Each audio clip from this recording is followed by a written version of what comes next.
50% of what we do day in and day out is putting content on some social platform, right? My kids are not allowed on social. So I'm well aware of the fact that I'm a hypocrite, right? Like I get it. I could make more money than I'm making right now going to be a CMO of some big company somewhere selling toothpaste or whatever. I don't want to do that. I'm not interested in that. It wouldn't make me happy to get up every day. So I believe in what you guys do for a living. I believe in this industry still. So when I run into somebody who I know they're selling snake oil, or worse, they're copying someone's idea and knocking it off overseas, I won't touch it. I don't want anything to do with it. I think people appreciate authenticity and they appreciate craftsmanship. So just be real.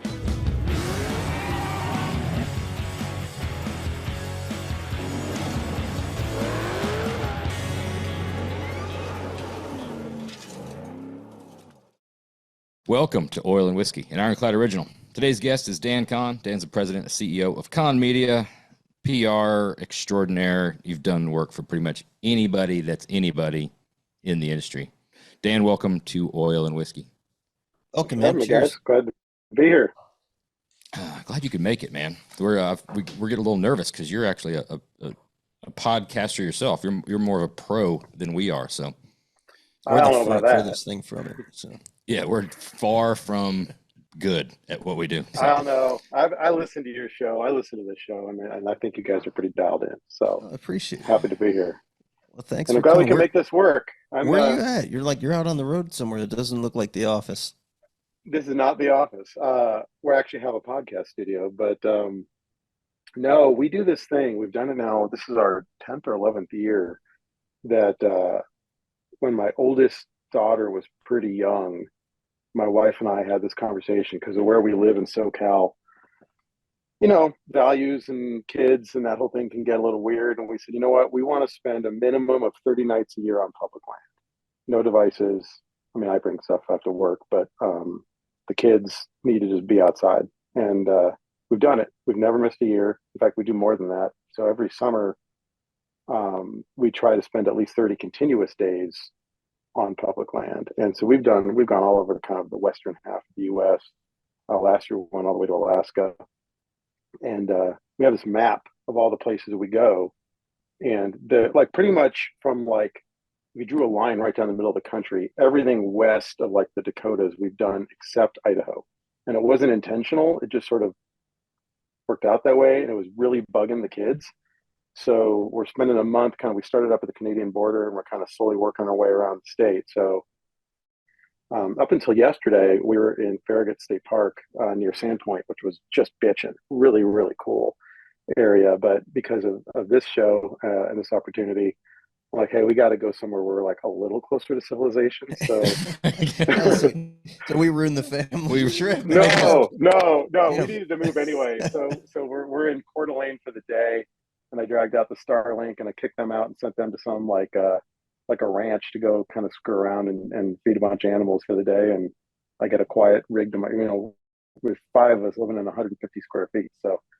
Well, dude, a few hours of quiet. Amazing, I'm super intrigued by that because me and Jared have talked about some family trips and different stuff, and we've talked about RVing out west, and you want an RV on the water. I'm gonna do the Great Loop here very soon, and I've been planning that for many years, and we've talked about that. I want to know what's a day like just getting up, no plan, beautiful scenery, we're just gonna go fuck around today.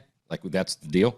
Yeah, and it kind of depends on the day, right? So I still have a business to run. So to be totally candid, Starlink has been a game changer for me. When we started doing this years ago, we had those stupid little MiFi hotspot things that basically don't work very well. Right. And so he would dictate where we would go because I'd have to, get on calls and work, and the kids could go screw around and do stuff with my wife and go on adventures. But now that we have Starlink, I mean, we can be pretty much anywhere and get, I tested it a few minutes ago and I'm getting 120 down and 40 megabit per second up. So, I'm faster on Starlink than I am my home internet. So I can go anywhere. Game changer. Yeah, it's really cool. So, on a weekday, I'll probably get up, I get up really early. I'm kind of weird. I get up 4:35. I'll go work out, while they're all sleeping, and then I'll do calls for 3 or 4 hours, or meet with the team or talk to clients, and then after that, go on an adventure. If it's a weekend, we kind of, some of the stuff is kind of, the challenging part about public land is if you're boondocking, like BLM land, you can just kind of go show up and do anything, which we try to do a lot of that. But if you're in a state park or a national park, these days, so many people since COVID are doing that. You have to book those reservations out like 6 months in advance. So, Oh, damn. yeah, it's kind of intense. So I have this like crazy spreadsheet in my phone where like there are like a week at a time where I had to sort of block out a reservation at a state park, and then there'll be a window where it's a little more loose, and we'll just go find a spot. And my trailer is all set up. We bought it years ago, and I've got full solar and an inverter I installed on the back end of the panel. So, and then we have like a water recycling system that's really cool that we can pull water out of a river and filter it. So we can go off grid for a long time. To be honest, like my wife wants to have access to like hookups and a laundromat every week or two. So Yep. we try to Doesn't kind hurt. of schedule that in. And then I've got my tow vehicle is a Super Duty that I've had a long time now that is pretty set up with a lot of gear on it. So we haul a kayak, a stand-up board, and 5 mountain bikes. So usually what that means is, we're going to be on a trail doing single track or, kayaking or doing something like that during the day. What I would have to expect that's done wonders for the total family core's relationship, and working through difficulties and issues, because when you're doing day-to-day life and you're at home and you've got to go to the office the next day, and the kids go to school or do something like that, if you're pissed off at one another about something for whatever, the kids are mad because they got in trouble or can't do something, they're going to go to school and stew about it, and if you're pissed off at the wife or vice versa, you're going to go and be like, fuck it, we're not even going to talk about it. It'll work itself out. But when you're all together, like every single day, in the little, like you gotta figure out how to work through those problems, or they just don't happen. Yeah, like I said, the interior of this thing is about 150 square feet. So there's no room to hide.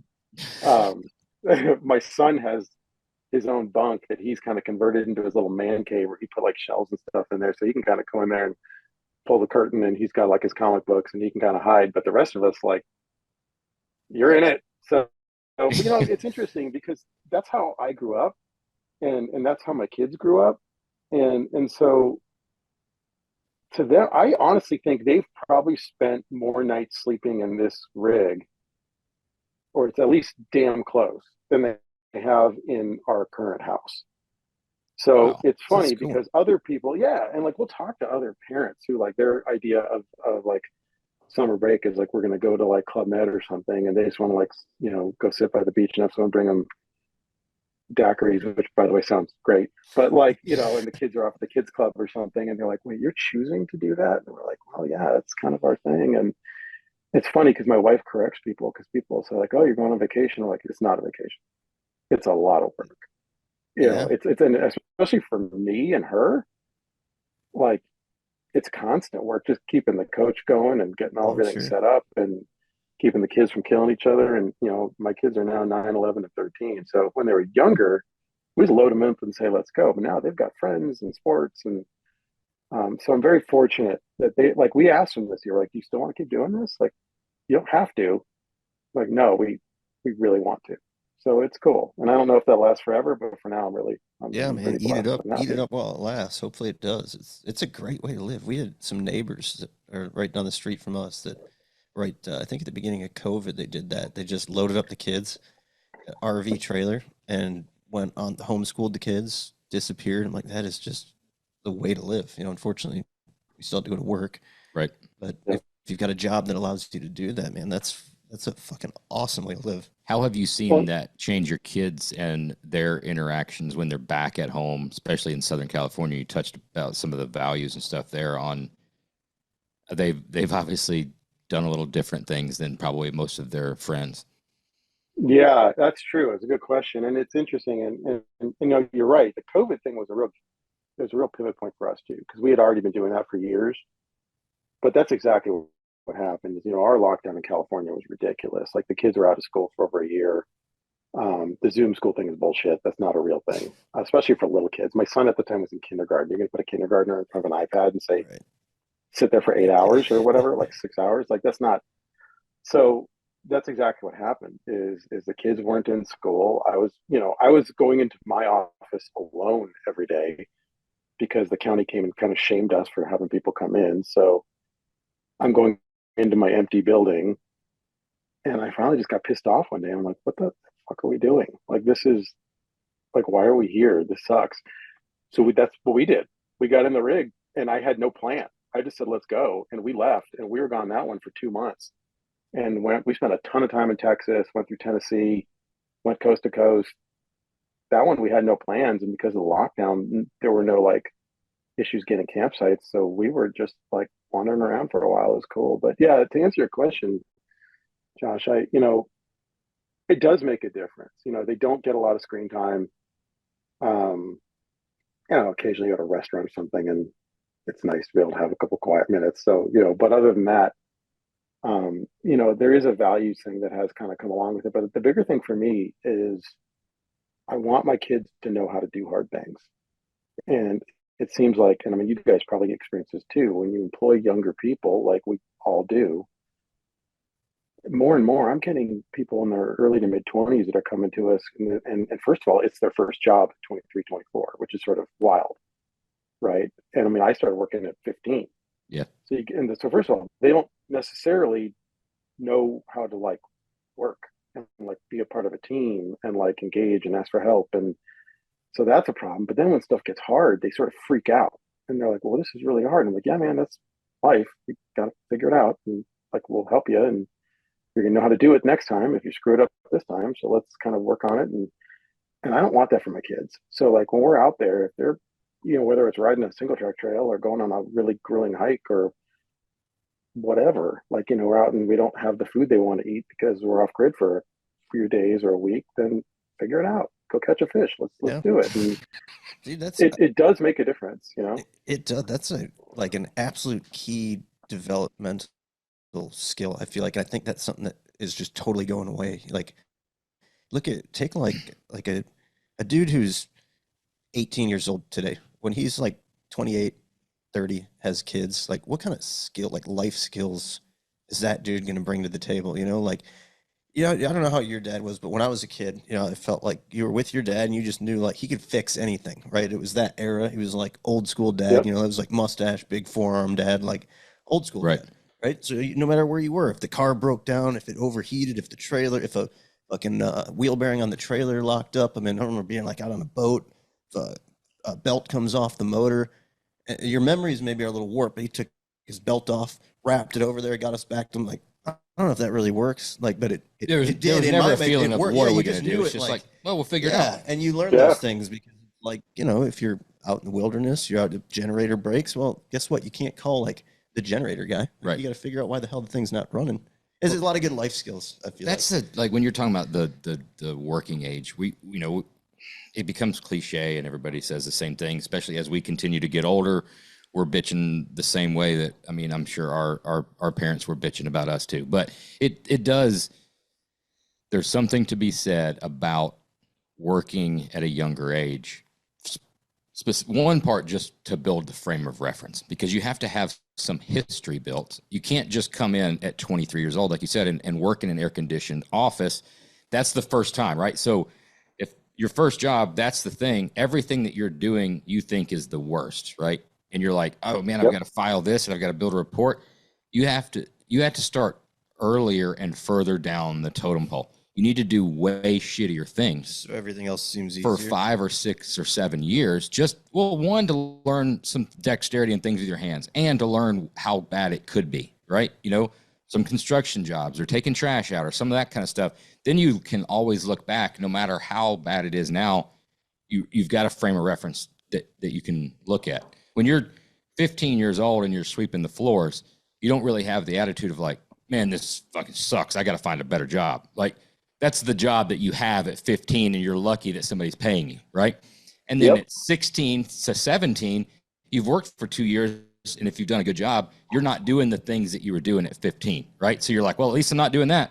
And then fast forward 2 years. If you come in straight out of school and you've never done anything to earn any type of money, right? And all you've done is school, the first thing you do, no matter how easy it is to some people, to you, it's going to suck, no matter what it is. Yep. And I don't want to go down too much of that old school, masculine kind of thing. But you look at all greats in, the history. You look at Dale Earnhardt and stuff like that. And people like those, they had skills outside of what they were famous for, right? He could run a bulldozer, and he could cut trees down. He could do stuff. Yeah, he could do old school. He could do old school dad shit, right? And I mean, there's even from the female side, and there's old school shit that you need to learn to do from your parents, your grandparents, whoever it is, to build that frame of reference, whether it be in conversations or whether it be something to relate back to, or to always realize no matter what you're doing now, you've done worse stuff or harder shit. Yep. Couldn't agree more. It's just wild how. So I think I'm going to take my son like 100 miles out into the wilderness and just put a little GPS tracker on him or something. A little air tag. With Starlink, you'll be able to track him and all that. But yeah, I'm fending for him. What's the three things? Nothing's going to be harder than that. At 12 years old, what's the three things you give him to make his way back? A 100-mile trip. He's going to make his way back. What's the three things you give him? Yeah. Survival knife, right? Rambo survival knife, right? With the compass on the back. Rambo knife. Yeah, probably, I don't know, some Gushers or some kind of candy. Gushers are going to get Yeah, I don't know. All right, now we're going to get into like an actual conversation about stuff. So, marketing extraordinaire, things have changed rapidly since you've been in the space, but I want to take a short amount of time, and I'm sure you've probably gone over it ad nauseum on any time, your podcast, times that you've been guests on other podcasts. To our audience, I want those people to know a little frame of reference on your kind of origin story and where you got your background. I assume you didn't just come out of school and be like, you know what? I'm going to do marketing. No, the opposite of that. No, I didn't even know what that was. No, I grew up in a car guy family. I think pretty familiar story, I think, for most of us. My grandfather was super mechanical. He was an engineer. He wasn't like a traditional car guy because he was like a Depression era guy. But was an engineer, and he really liked restoring cars. He just, because of the background he had, he thought like hot rodding was wasteful. Like, why would you take a good car and like modify the engine? And it's like, yeah, restored 37 Ford or the V860, and he was like, to modify that would have been like unthinkable to him. But still a car guy. And my dad was very much like the prototype of exactly what you're talking about, like mustache, big forearms, fix everything, total boomer car guy. Like, grew up, and especially because he grew up in SoCal, like he was literally cruising Van Nuys Boulevard in 1965. Typical car guy, new build every couple of years. So when I was growing up, he had a 2,000 square foot, and he was also in HVAC. But my dad had a 2,000 square foot shop behind our house with, like, he did his own machine work. He painted all of his own cars. Our driveway, our neighbors hated us because our driveway was always like, all of his cars were red. So all of our driveway for like 30 years was red. So there's probably a fine red mist across their garage door in front of their house. Everything, everywhere. Like it was like the neighbors definitely were not fans, but so just grew up where like kind of that old school situation where my dad came home the same time every day, would have dinner, and would immediately go out to the shop and back. So if I wanted to hang out or see my dad, that's what you're doing. I can go help him, or I can not hang out with him. So that was kind of how I grew up. And 7 years old, my dad had he had like a full-blown 80s era Pro Street 71 Stingray, tubbed, 671 blown A383, center squirter Hollies, the big bug catcher that would stick up over the windshield, 4-speed. And he would take me, and had like the center line wheels. Remember the solid aluminum ones with the rivets? Oh, great going to school car. Of course I remember that. He would take me to school in that. How do you go to school in that and not, like, you're either going to drive a Prius or you're going to be a hardcore car guy. Like, it's going to go, there's no like gray area when that's how you get into school. You're ruined for life. I found me a nice champagne Camry, just something just to get back and forth. Gets me from A to B. I actually have the hood of that car. He had a hell of a time selling it when he eventually got bored with it. So he had to kind of make it back to stock because back then the Corvette guys were just like horrified. Um, and I found the hood, I don't know, 5 or 6 years ago. It was still nice and had like the hole cut out for the blower.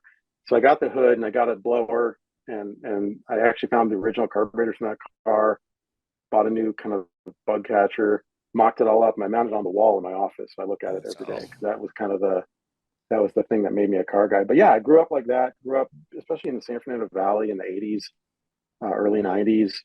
Like Jeff Smith, pretty legendary, hot rod and car craft magazine editor, lived a couple miles away from us, so I'd see him all the time. So I was sort of like aware, like I was certainly grew up in car culture, and I was aware of the magazine thing. I think probably more than most young guys were. So I mean, I remember when I was like, I didn't read a lot of books, but I read a lot of car magazines. And I remember probably around 10, like I was looking at bylines where I'm looking at like, oh, Gray Baskerville, I really like his stuff. He's funny. I'm going to read his stuff. And my parents thought that was very weird. They're like, wait, you're looking at the name of the guy who wrote the article. Like, why? But to me, like, no, if he would want to read it, if he read it, I read it, I probably don't care. Um, and to be honest, I was 14, bought my first car with my, money I'd saved from working for my dad. And then he and I restored it together. And when it was done, I took a bunch of pictures and sent a bunch of letters to a bunch of car magazines and said, hey, at the time I was 16, this is my car. I'd love to have in your magazine. And I got it on the cover of Hot Rod, the cover of CarCraft, and the cover of Mustang Monthly in the same year. Damn. And I was aspiring to land in the Reader's Ride section. That was like my goal when I was that age, but hitting the cover, yeah, shit. Must Start have been, at, I start think at the top. it was a nice car, but to be honest, I think geography helped a lot, right? Like I was in the same town as Peterson Publishing. So for You didn't have me, to that spend was much for the shoot. totally. And like they had this really weird studio at the time that belonged to Howard Hughes originally on Sunset Boulevard. I'd never been over the hill before, like in the city. And we went down there and shot it. And I watched those guys do their thing. And I'm like, dude, these guys get paid to do this for a living? This is sick. I want to do this. And so when I was a senior, I wrote a letter to the editors of CarCraft, which I actually liked CarCraft at the time better than Hot Rod because it was like, John Hewick's, yeah, and Miles Cook were the two staffers at the time, and they were in their 20s. So like I could relate to them a lot more than like kind of the old man rags that we're talking about, like, tweed interior street rods or whatever. And I wrote them a letter and like, hey guys, like, I don't know if you remember, you put my car on the cover. I want to do what you do. How do I do that? And they were really cool. And they called me and said, hey, like if you can get down here, we'll take you to lunch and we'll tell you. And so I went down there and had lunch with them, and they said, this is a terrible way to earn a living. Don't do it. You're gonna work your ass off and make no money. It's totally not stable. And all I heard was, I'm in. Awesome. Yeah, let's do it. I'm like, hell yeah. And so yeah, I actually got my first job in publishing as a writer and then a photographer for this like shitty little publishing company in the Valley, working on a magazine called Rod Action, which sounds like porn, but isn't. Yeah, I was gonna say, it's Be a good porn name. Right out of high school. Just the, Yeah. Well, ironically, that company that I worked for, they were like hardcore porn in the 70s and early 80s to the point where they got in some sort of trouble with the government. I don't know like exactly what happened, but they got busted. They were too hardcore. You could be. They were too hardcore, and so I mean, it was in the Valley in the 80s, so that's like the whole Boogie Nights era. So they had to pivot. So they bought a bunch of like enthusiast titles. So they had like a bunch of like World War II kind of like Warbird magazines. They had some mountain bike magazines, and they had bought Rod Action from someone else. And Tex Smith was there at the time, and then they alienated him, and he left. And then a guy named Kevin Bowles had gone from CarCraft over there, and then he left. And so I think they hired me out of desperation because I like kind of knew how to shoot and I kind of knew how to write. So I was 18 when I started there. Worked my way through college at that magazine, and then went to Peterson after college and worked for Rod and Custom and wrote for Super Chevy and Hot Rod and did that for a couple of years and was kind of like that was my dream job and it was pretty awesome. But I kind of saw, I I kind of was seeing the writing on the wall a little bit. And then when Mr. Peterson sold the company, they started flipping it, and it got flipped like 3 times in I think 3 years. And he sold it for 400 million. The next group sold it for over $1 billion. The next group sold it for some crazy multiple of that, all like super fast. And every time they did it, they'd trim staff. Eventually, and I had moved to the west side of LA at that time, and I was going to the Peterson building, which was like 15 minutes from my apartment. And then on one of the flips, they said, hey, we're going to leave the Peterson building entirely. We're going to move this entire operation. They merged it with Prime Media, which you guys, I'm sure, remember that whole thing. And they said, hey, now you're going to go down to Orange County. And all of a sudden now I've got a 2-hour commute each way. And I'm going like, I don't want to do that. And this like print thing is like these guys, like I'm waiting for them to share some vision about how they're going to compete with the internet. There was no vision. And I'm going like, okay, this doesn't seem like it's going anywhere. I need to figure out this .com thing. So I jumped from there to Edmunds.com and helped them launch their enthusiast channel, learned the internet business. It was an interesting environment. It wasn't like, test driving Volvos isn't my passion, but it was fine. Learned a lot. And to be honest, just kind of fried at that point because I'd been working my butt off for like, at that point I was like, 25 and I'd been at it for a decade and had just bought my first house, maybe 26, had a mortgage, needed a job, left Edmunds on my own, just kind of going like, I don't want to do this anymore. And a buddy worked in PR for a little agency that mostly did motorsports work. And he said, hey, like you can write, you can shoot, come work for us for now and get a salary and then figure out your next step. So I went there, ended up staying there a couple of years and really liked it. And then got a headhunter call. I would have stayed there forever. I was happy. And the headhunter called and said, hey, we've got this agency that's looking for an account director and they need a car guy and you're going to work on accounts like McGuire's, but you're also going to work on OEM stuff like Aston Martin. And sounded cool. And to be honest, I was looking to get married at that point and they offered to double my salary. And I'm going like, yeah, let's do it. And did that for a couple of years. And it's interesting because my wife was getting an MBA at the time. And I kind of thought I wanted to do that until my very first MBA class. So I dropped out after one class, like not like a semester, but like class. Like, class. I'm like, I go in there, so I'm like nerd in like a tie, talking about like accounting, and I probably should have taken the class. To be honest, I've had some pretty tough lessons since then. But I was like bored and irritated, and I'm like, what the fuck am I doing here? And so, because her deal was paid for by her company. I was self-funding this degree, didn't want to be there. I'm kind of ADD, so I'm like, I don't want to be here. So while she was taking those classes at night, I said, okay, I'm going to write a business plan for this agency because the agency I was working at was completely dedicated, just focused on print and broadcast. I'm going like, you guys have no social strategy. You have no internet strategy. The owner of the agency doesn't even know what a creator or an influencer is. And again, this is like 06, 07. So I wrote a business plan and brought it to him after like 6 months. And it was like a 100-page, like spiral bound thing. And said, look, like, we need to do this. Like our world is changing really fast. And if we're ahead of it, we're going to do really well. And if we're not, we're going to go out of business. And at the time, we had accounts like Bugatti, Bentley, Lamborghini, a ton of aftermarket stuff, and he's going like, what are you talking about? Like, we're in Fat City. And I'm going like, no, man, I think the world is changing and we need to get ahead of it. Nope, not interested. The internet thing is bullshit. I'm going, okay. 3 months later, I left, started Kahn Media, and then I was in 08, and 16 years later, here we are. Wow, that's a wild ride, man. I mean, it sounds like a lot of great steps to prepare you for launching Kahn Media, but how do you? That's a tough business to launch. If you like jumping into the hot rod industry, it's pretty straightforward. The first thing you got to do is build a car. Right, you can usually, and you're usually diving in with a customer. So you're going to work on day one of opening your new hot rod shop, and you're working on a car. And you got a product to build. Right. You got something, that day one of Kahn Media, you just cold calling, beating the bushes. Yeah. How do you get something like that rolling? I was fortunate that, I kind of told myself, I'm a big, integrity is really important to me. Personally, and with the people that I work with, including clients and employees and the whole deal. I was like, I can deal with someone who doesn't know how to do anything. I can teach them, but they've got to have integrity.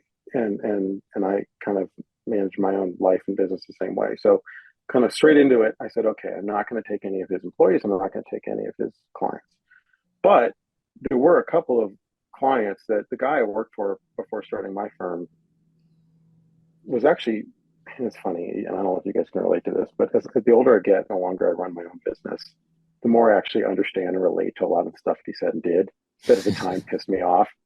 Like he used to say stuff to me that would just piss me off, and I'd go home and I'd be steamed. And now in retrospect, 20 years later or whatever, 17 years later, I'm like, oh, I get it now. That's why he was in a bad mood that day. So like it's kind of weird, but there were a couple clients that were clients there that had already left while I was still there, and they left because of personality conflicts with him.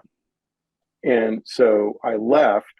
I didn't do anything before I hung out my own shingle. And then once I hung out my own shingle, I called a couple of people up and said, hey, I left. I started my own thing. It's not the same as the old place. We have a new model. I mean, my first hire was not a PR or marketing person. My first hire was a video editor. And back in 08, that was weird. Like people weren't really producing a lot of their own video content. I mean, to be honest, YouTube was still pretty young. Right. Yeah. But I'm like, no, man, that's the way we've got to do it. So first client out of the gate was Hotchkiss Suspension. And John, said, hey, like, let's try it and kind of see where we can go. And second client was Redline Oil. And those came pretty quickly within a couple of weeks. And then after that, you guys probably know Colin McLemore at Max Tie Downs. He was client number 3. Sure. And then we were kind of off to the races. And in fact, the first time I ever saw you guys was not terribly long after that. It was in 2009. And I don't know if you remember this, but I do. Do you remember the Super Chevy suspension shootouts they used to do out at the El Toro Marine Base? Yeah, of course. Those were great. And I went out there with John and our video guy, and we're out there with tubular bolt-on A-arms and stuff and thinking we're hot shit. And you guys showed up with the C1 RS, and I'm like, it looked like a fucking spaceship had landed in the middle of, I'm like, what? This is insane. Like, we can't compete with this. And you smoked everybody, and it left an impression. It was pretty cool. I'm like, oh my, these guys are completely different level. It was cool. Nice. Yeah, those things were fucking great, man. I love those. It seems like forever ago. It does. It does. Yeah. Dude, so that was back when they had real resources too. Yeah. The marketing strategy back in that era, I mean, you sound like you were coming to the table with some pretty innovative stuff, right? Because nobody was thinking about anything video.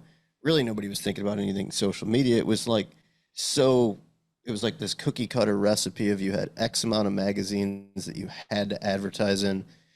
You could do a half page, or if you had the money, you could do a full page, or if you were, really rocking and rolling, you'd do like a 2-page ad. But beyond that, there weren't a lot of unique marketing. The extent of content was capturing an image of something you've already built, and maybe it doing something. If you could capture it in a roll around a turn or something like that, you're like, oh. But that was the extent of content creation. You relied almost exclusively on the magazine. At least we did. Not to say we were doing it right. You're right, though. We actually talk about that a lot. What's sort of interesting is from 1948, 47, whenever Hot Rod started, I guess it was 47, up until a couple of years ago. I mean, we're talking 60, 70 years. Aftermarket marketing was sort of, everyone had the same marketing plan. You didn't even really need a marketing person. You definitely didn't need an agency, right? Because what that meant was, hey, I call up the publisher at Peterson or whatever it's called at the moment, and here's my budget. How much can I get? And I said, okay, we're going to put you in 8 magazines with, like you said, a half-page ad or a full-page ad or whatever you can afford, and you can go 6X school. If you can go 12 times a year, great. We'll support you with editorial. Done.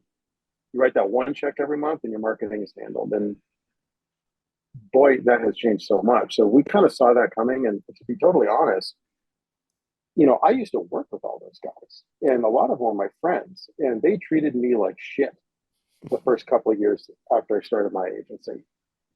And I tried having conversations with those guys to say, hey, look, I want to work with you, and I'll give you money. We were running marketing budgets for most of our clients. We weren't just doing the PR. And I'm going but give me something digital. Give me something I can track, because your ABC numbers, what they used to do in the magazine is so they had out of bureau circulation. So the publisher would pay and they'd give you these numbers, and the numbers were fake. Everybody knew it. If you're Hot Rod Magazine and the Girl Scouts are in a magazine drive, or some dentist's office has the magazine sitting in their waiting room, they'd say, oh, that's 300 people, because that's how many people are going to look at it for the month it's sitting in the dentist's office. So the numbers weren't real. When they start sending you 350 to 400 million US subscribers, and you're like, I'm not smart, but I can do the math. Like, I know how many people are in the US. Yeah, exactly. So it's one of those things where I'm going like, give me real numbers, give me real data, get a little more creative with the digital offerings, bake it all in, and let's talk. But they wouldn't do it. And so we were spending money with them, but not a lot. We're spending money on social and on production and on video, and it changed. It changed every 6 months as kind of consumer behavior changed. And those guys couldn't see it at the time. And it's interesting. In retrospect, some of them have now come back and said, hey, I get it. Like, I get what you were trying to do. And some of them to this day still don't talk to me. And so it is what it is.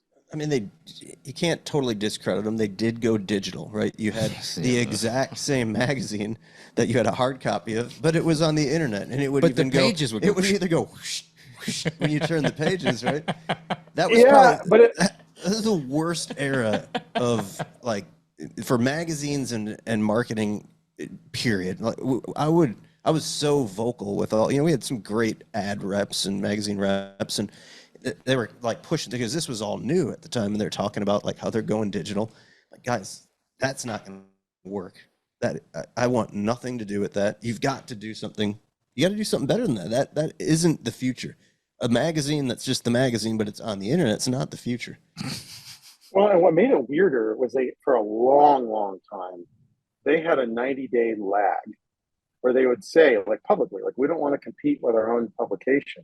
Yeah. So we're not going to put stuff on the internet until 90 days after it hits the newsstands, except there was also like a 80 to 90-day lag between when an event happened and when it hit the newsstand. So that meant 6 months. Most of the stuff, right, 6 months later, Columbus Good Guy show happens in July and you're reading about it in December.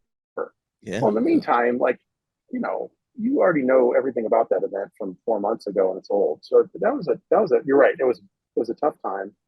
I feel like we're in a weird space right now, though, because there is like some really cool kind of subscription-based magazines that are happening that are more like coffee table books, and I think those guys are doing a really good job. That's exactly what I was going to go with. We've thrown a lot of shade at the decision making on some of the execs on print media, traditional print media, specifically of how not embracing the digital age. I can't fault them for holding strong and saying print media will never go away completely, right? And not wanting to be like, well, let's not just throw away everything for the last, especially to your point, for the last 60 or 70 years, just because there's this new thing coming. But they didn't have to throw everything away to embrace digital. They could have embraced digital and then revamped and gone, like you said, gone more to a quality. The guy that wants to read, that continues to consume his media via a print publication, wants that publication to be continuing, evolving, nicer with more stuff in it. And that's where you've seen people fill the gap, in some more of these niche audiences with a thicker book and doing stuff like that. And that's where it would have been nice to see them been like, all right, let's get some more ad revenue. Let's embrace these. Let's hire some younger guys. You do your thing on the digital side. It can have completely different event coverage. You can have this, and we'll continue to do the print thing. Let's dumb down some of the other stuff. Regardless, going on a rant. I don't think print media will ever go the fuck away. I still like to touch and feel and to read, but I don't want to go literally 12 feet from where I'm sitting right now. I've got a wheel hub, I've got a Rodder's journal, and I've got a Magneto sitting on my nightstand. Like, at the end of the day, I don't want to look at my phone. And if I can read those books and there's kick-ass photography and really good writing, I want that. I wish there was a website version of that. There doesn't seem to be that right now. So the way I supplement it is like with what you're doing. Like, I listened to the episode with Henry from Steadfast that you guys did like 2 days ago. If that was an article, I would have read it, but it's a podcast, so I'm going to listen to it. And to me, like that kind of balance with the magazine thing sort of still works. How do you, well, you mentioned Rodder's Journal. I don't think anybody's given Steve the credit and the foresight, because he was doing what everybody's doing now with that big, thick coffee table book like 20-something years ago for a long ass time, right? When people were like, that's never going to work. The picture, and then the card stock's too expensive. It's this, it's too big. You can't mail it. You can't ever, all of that kind of shit. And he just kept doing it. And like, look how many people have copied it. Yeah. But to your point on the digital side of things, how do you get that look and feel and monetize it without cluttering it up with click through ads and pop-ups and all that kind of stuff to get that same type of, you know what I'm saying? Like back in the day, like a Rodder's Journal, I mean, a Jalopy Journal forum or something where you could scroll through and it did have, you know, or what was it? Not Stance, but some of the other forums when it was big picture format stuff. And you're like, man, this is cool. Yeah. Without being, it's hard to do it online, right? Like the online thing is tough. Unfortunately, I mean, I don't mean to throw shade, but I'll just say it, like, the world we occupy, right? There's just not a lot of options right now online to get good content. We're not getting just bombarded with just autoplay horrible ads for like boner pills and all this other stuff. I'm like, I don't want any of this. Like, I just want to read the cool content. Like, you know, there are other industries that are doing it. I think the outdoor recreation space has some of it. And in fact, one thing I thought was pretty cool is there's a private equity group that owns the Drive, and they own, it's called Recurrent Media, and I think they do a pretty good job. And they own a bunch of different automotive and outdoor titles, but they own Outdoor Life. And I thought Outdoor Life, they did a pretty good job. Well, they just sold that whole group and the brand and the title and everything to a couple of country music artists who have said, hey, look, we're going to make this thing back to what Outdoor Life used to be. And there's going to be a quarterly print book. You pay an annual fee of like $100, and 4 times a year, you're going to get like a Rodder's Journal type kind of coffee table book with perfect bound and thick stock and kick-ass photography and all that. But you're also going to get access to daily content on our website. And there's minimal banner advertising, no pop-ups, really high quality content. And then we're also going to have a YouTube channel. We're going to have an Instagram channel. We're going to send you, some swag, a hat, a shirt. I would like to think that model will work. I think it's still pretty early days to see how that goes, but if they can do that and make it a good user experience, people, I mean, look, I just got an email the other day that said my Netflix subscription is going up another $2 a month, and they do that about every 3 or 4 months. And I think as long as they keep delivering the good content, okay, so now it's $15 a month, right? Whatever, like, cool. Like, I'll pay 15 instead of 13. I don't care, as long as I'm in. I think if they can do that, like right now, if you're a car guy, there isn't a lot of that, especially not like new cars. But if you're into hot rods, if you're into muscle cars, if you're into, there aren't a ton of options for that right now. So if they can do that, whoever does it first will win. Well, but in the meantime, it's YouTube, it's podcasts, right? Well, it's just there's no like simple solution. It's not a one-stop shop. You got to hit it from like 15 different angles to really knock it out of the park, because you want that print book, right? I'm old school. I always want a print book, but I also don't want it coming every single month with a bunch of just random tech articles and crap that I don't really feel like reading it, to be honest with you. I want something that's more artsy, gives me only the information that I need, or maybe the cool story that I need. But to your point, yeah, it's like multifaceted. It's not just that book. It's not just the YouTube. You kind of got to like, well, good grief. I feel like we're just getting started. Like, this could be a damn 10-hour podcast. I'm like really excited. There's like so many questions I've got. I wanted, you're talking about the curated experience, right? And what's changed, specifically to your point about Netflix, the reason why everybody's consuming that media from Netflix, like you said, they continue to put out good shit, but it's curated to a point based on, what you've watched and what you've, your habits, right? But you still have the seemingly opportunity to see pretty much everything that's out there. Whereas on the print media side, they continue to curate it to be able to put more niche and more subscriptions and more ads, right? Let's do a Chevy only book. Let's do a 1962 Chevy four-door only magazine, right? And let's do this. And I get that from that model, but at a certain point, like if you're going through, if it's digital or print, there's something when you're reading through that and you can have that great experience, but you also, I think that we are changing and we're not only into a certain thing, right? So you've got Instagram to where you might see a restoration of, you know, a Rolls, and then you might see a badass watch, and then you might see a guy that does knives, and then you might see, you know, the brand new Z06, and then you might see something else, and you're like, that's a lot of different shit that you would never be able to make a magazine about. I feel like you're looking at my discovery page. Yeah, that's exactly. That's what I think most of us in this industry and customers and stuff like that.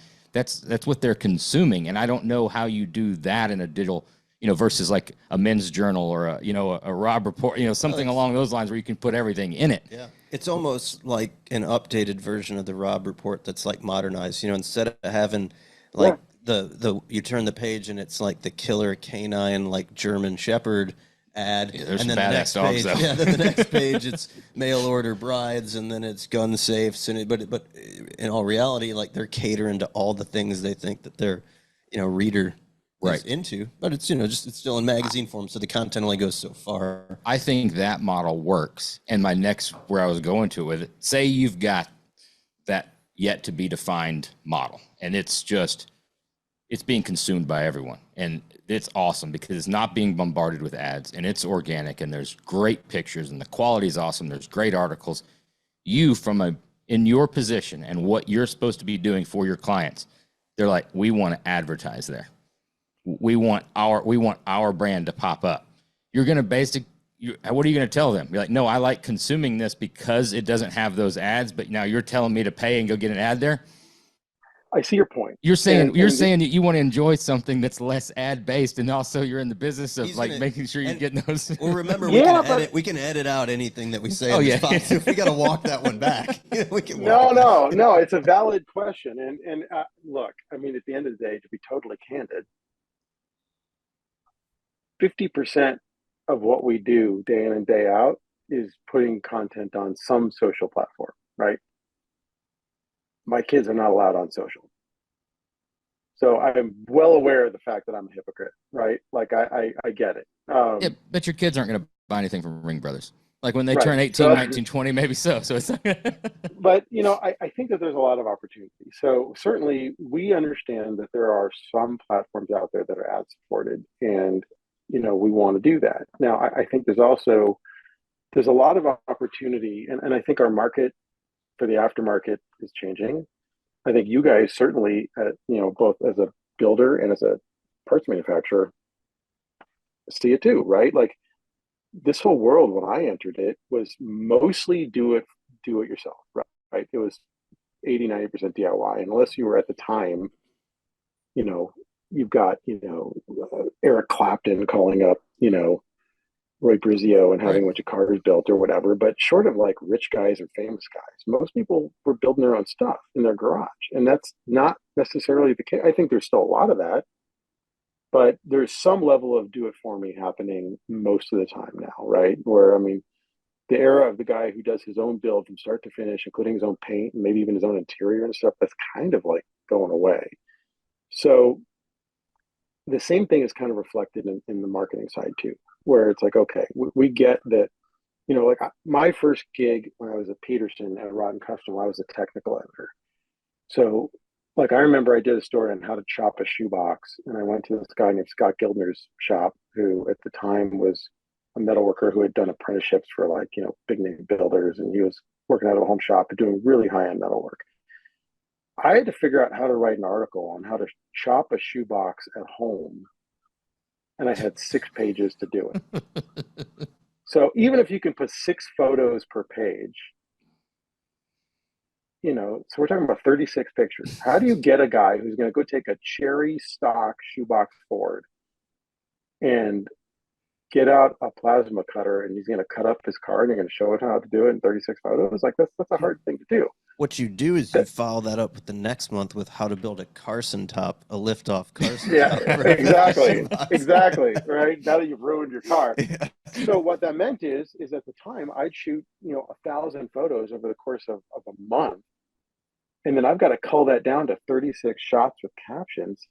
Nobody, I don't care how, unless you're Ron Covell or someone like that, you're not going to be able to look at those photos and go, oh, okay, I got it, and then go do it. Yeah. We were in the business of selling magazines and supporting ads. We were not necessarily in the business of actually teaching people how to do this stuff. To me, one of the cool things about the era we're in right now, because I can complain all day long about how I wish like there were more magazines and they were better and whatever, but I can go on YouTube right now and I can watch a video or a series of videos and I can actually learn something. And it's pretty in depth and it's pretty cool. And so I think that opportunity is really neat. And so, okay, now what does that mean? That means if I've got a client that makes a part that, maybe they sell power hammers or English wheels or whatever, and we want to target people that are trying to do their own metal work at home, I can put a bumper ad in front of that video. And you know what? They're going to, the consumer, unless they have a YouTube Pro account, they're going to watch at least 5 seconds of that video before they can skip it. And so that 5 seconds, if they watch it and then hit skip, we don't pay anything for that. And we still have to brand impression. And if they watch the whole video all the way through, cool. We're happy to pay for that because they watched our ad and then they watched the video. And so I actually know the person who's watching that video is at least a little interested in the stuff that we're selling. And so I don't feel guilty about that at all. I feel pretty good about it because we actually have better targeting than we would have 10 or 20 years ago. Are we buying a bunch of banner ads on some website I really like and we're cluttering up the site? No, because the reality is we're not buying a lot of banner ads. We're doing a lot of, the paid stuff that we do because the world that my firm operates in uses like the peso model, which is paid, earned, so essentially it's paid media, earned media, and then anything that's sort of your own site. So, blog content, you can post that all day long. Stuff on your own YouTube channel, we can create that all day long. Paid is advertising, earned is PR. So, we can do that stuff and we can kind of respect those boundaries. And if there's like any kind of ad spend that's happening, it's usually over social, YouTube, and it's targeted. And to be honest, like we've had really, really good results with kind of using social platforms as a targeting tool to say, hey, look, like, if we're working, like you mentioned, Ring Brothers, right? They've been a client and they're friends and we've been really tight with those guys for God, like 12 years or something like that. And they're billet So in parts. the later part of their lives, then just at the very end. you met them when they were 70. Man, I don't know if your listeners know this, but the weird little thing you guys have going on with those two. I love it. We just jab. Yeah, no, there's like a carbon fiber wheelchair rendering floating around. That's pretty good. I used to have it I used to have the button. I could pull it up. We gotta show. Is that? Did we show that on there? Yeah, we've shown it up. Yeah, that was But hard. look, I mean, at the end of the day, the people that are getting their ads already follow their page, or are interacting with their content one way or another. So I don't feel guilty about that, and especially once we get into the real, like kind of, and I don't know how nerdy you want to get on this stuff, but first party data has kind of changed the marketing world. And if I can figure out that some guy who's on Instagram or on Facebook or on TikTok has a first gen Camaro that he's building, and I can show him ads for first gen Camaro door handles and, door strikers and hood hinges, then hell yeah, good. Let's show him the ads. And if he interacts with them and buys a part, cool. If he doesn't, then hey, no big deal. It doesn't cost us anything. I don't feel guilty about that at all because chances are, unfortunately, because of what we've talked about in the last 20 minutes, he's not seeing that content anywhere else. Right. There is no Super Chevy magazine anymore. There is no Chevy High Performance. So he needs to know, he wants to know what parts are out there for his build or vintage air or whatever, like, whatever the brand is that we're talking about. If we can let him know that Vintage Air has a new air conditioning system for his vehicle with a new Gen 5 kit, and it's really cool, and here's why, and it's got a bitchin' control panel, it's all billet, and it looks really nice, and it looks OEM. I'm happy to show him that product, and chances are he's happy to learn about it. So, I'm not all that concerned about that. It's more about like, how do we create really good, unfortunately, we're kind of doing the job the magazines used to do for us. We have to create all that content. We have to create those install videos. We have to create, content that they want to consume. We have to work with influencers or podcasts or, newsletters that are talking about the subject matter. And if we can get it in front of the right audience, then hell yeah, let's go. Let's do it. What is what's the most underused current format of media or YouTube. It's YouTube. YouTube. Number 2 search engine in the world. I think it's underused, man. I mean, I feel like YouTube's. You mean by brands is what I'm saying? I mean by brands, yeah. I think X is coming on that, kind of on the heels of that. But for years, I've been saying the YouTube thing. Like, there's lots of companies that, especially if they're not super sophisticated in their marketing, they're gonna just like throw money at Facebook and Instagram and maybe even TikTok because it's like easy. And like, what we run into a lot with new clients is they have maybe like a less sophisticated marketing plan, and so they're just like boost this post on everything, which is not necessarily the right way to go about it if you want to have like a targeted audience. But it's easy, and like you can use a company credit card and just get a bunch of reach and get a spreadsheet you can show your boss and say, hey, look, doesn't this look cool? Which isn't necessarily bad. It's just not as effective as it probably should be. The YouTube thing's a little harder if you want to do it right, because you got to segment your audience and you got to get the right, like, if you're selling, some kind of, really high end titanium or stainless steel exhaust system for late model BMWs, you want to make sure you're only showing that to BMW guys. If you're showing it to somebody else, you're wasting your money. So it takes more time and energy. And it's interesting because our digital marketing team, they're all car guys. And that's a really big deal for us because they know how to actually talk to those audiences, because these are hardcore fabricators. I mean, our head of our DM department is not only a fabricator, his hobby in his off hours is building wiring harnesses. That is not something I would ever choose to do on my own, right? But like, that's kind of how his brain works. So, the YouTube thing, if you can get in there and really figure out that there are people in YouTube that are trying to figure out how to do stuff themselves, and they're technical and they're trying to learn, and you can get a product in front of them that will make their life easier, they will act on. And it's a huge audience. So to me, I mean, I think that's still number one. Not to get all political and all that, but for the longest time, we ignored Twitter because for the aftermarket, it just wasn't the right. If you're a celebrity, if you're a politician, you want to kind of ramble on 20 times a day about your thoughts on everything, Twitter was a good place, but it really wasn't all that big a deal for the aftermarket. It seems like there has been a change over the last year or two, and it seems like it's becoming a little easier to talk to an audience there, and the demographics of that audience has changed with kind of the change over to X. So we're looking harder at that. We're doing more there, but unfortunately or fortunately, I don't know, depends on your perspective, we have to be in all those places all the time, which is hard. Yeah, there's a lot of outlets. When you're doing stuff on YouTube, is your primary goal, like, are you looking for views? Like, to you, is it more important? You put a video out there for a customer of yours. Do you want to see like 2 million views? Do you want to see that thing go viral and hope that out of those 2 million views that maybe within there's some customers? Or are you like really trying to focus that on finding people and converting them to customers? So if that thing goes out there and it gets like 2,500 views, but there's like 300 customers come as a result of that, and it generates $100,000 in sales, versus 2 million kids see it and it's just, it goes viral. I mean, do you look at that at all, or you just, is there a way of looking at that? We used to be really focused on that, and to be honest, I don't even use the word viral anymore. I don't even know what that means anymore. I'm fucking old. No, I am too. I think we're the same age. We used to get really stoked when a video like took off and all of a sudden we got a couple 100,000 views in like a week or something. And to be honest, no, don't look at that anymore. It's about reach, engagement, and conversion. And it has, the one thing that's been really interesting for the aftermarket is the last couple of years, selling direct to consumer has gotten so much easier.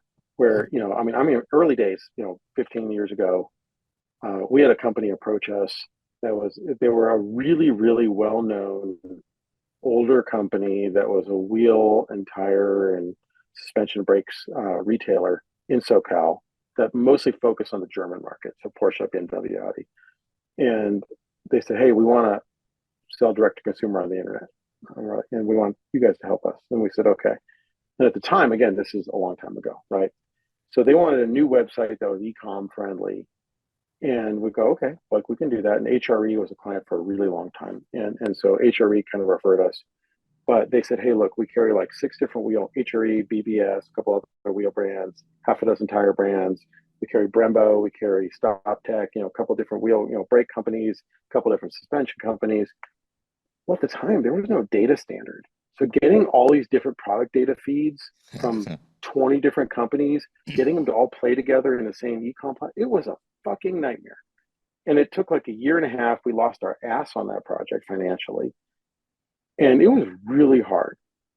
That has gotten so much easier. Well, at this point, you can go to like a Wix or a Shopify, and there's a turnkey, especially if you're only selling your own stuff.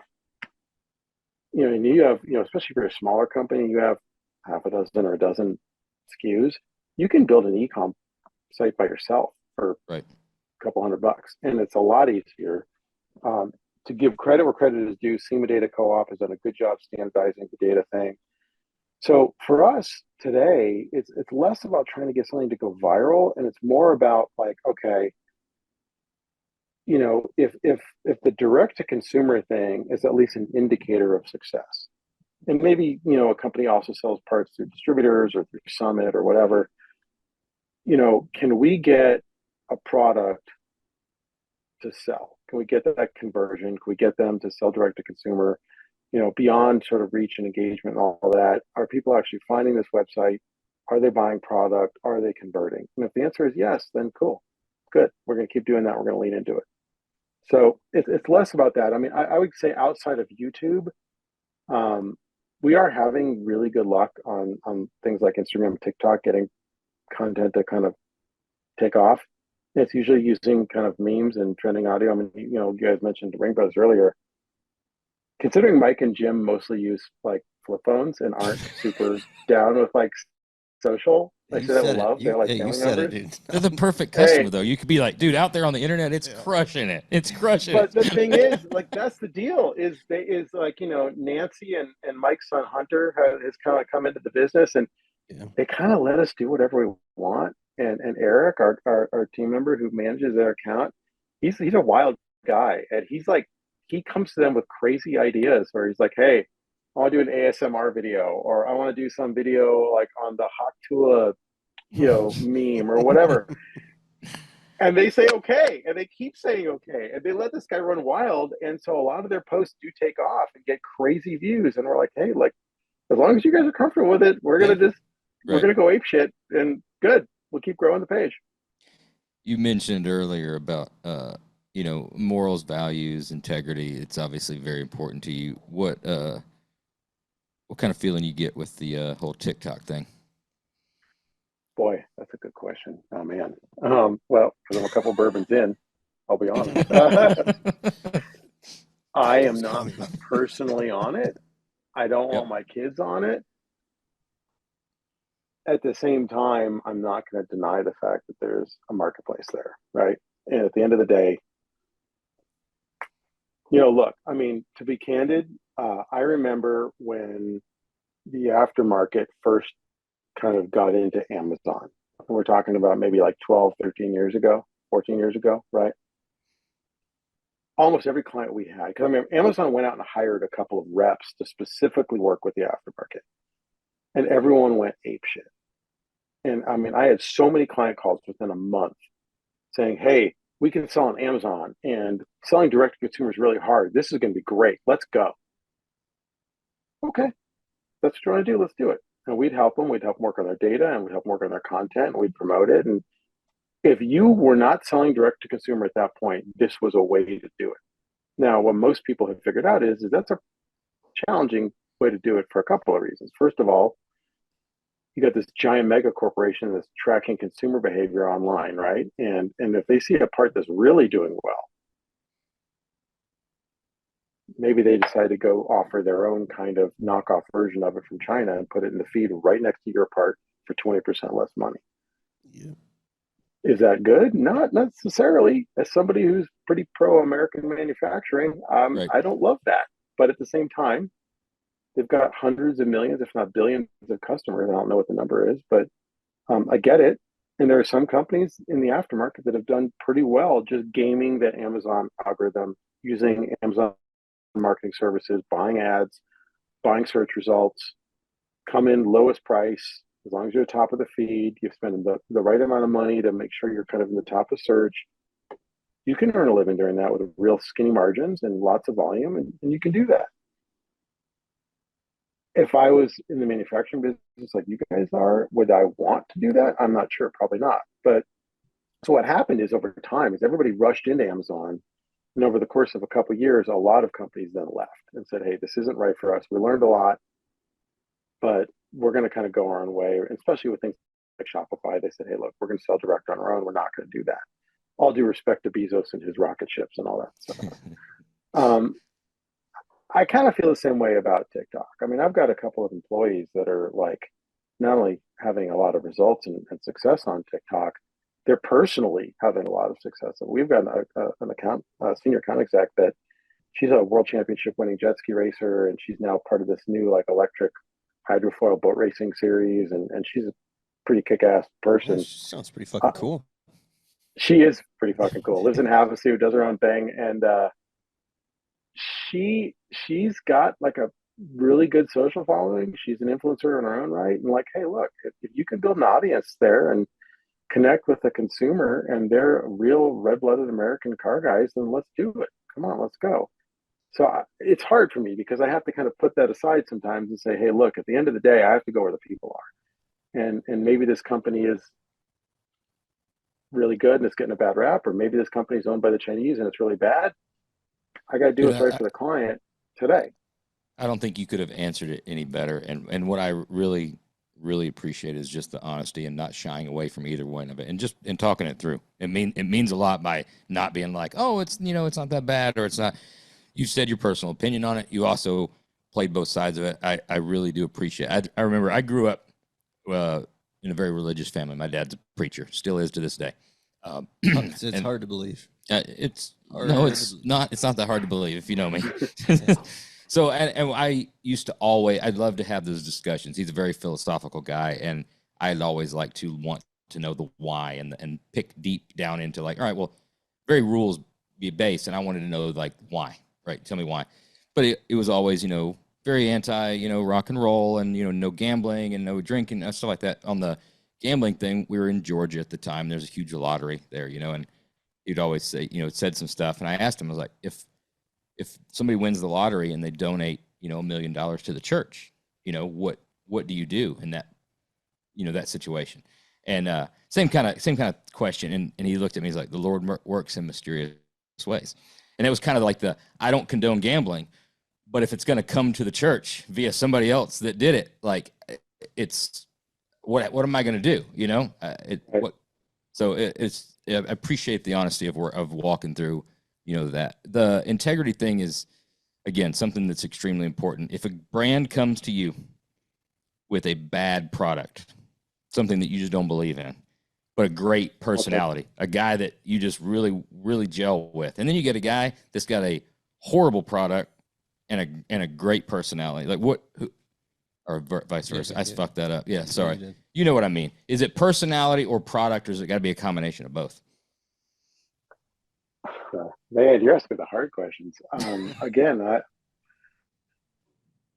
I've gotten in trouble over the years because I tend to sort of just shoot a little straighter than I probably even should for my own career, but so be it. I won't touch something if I won't buy it.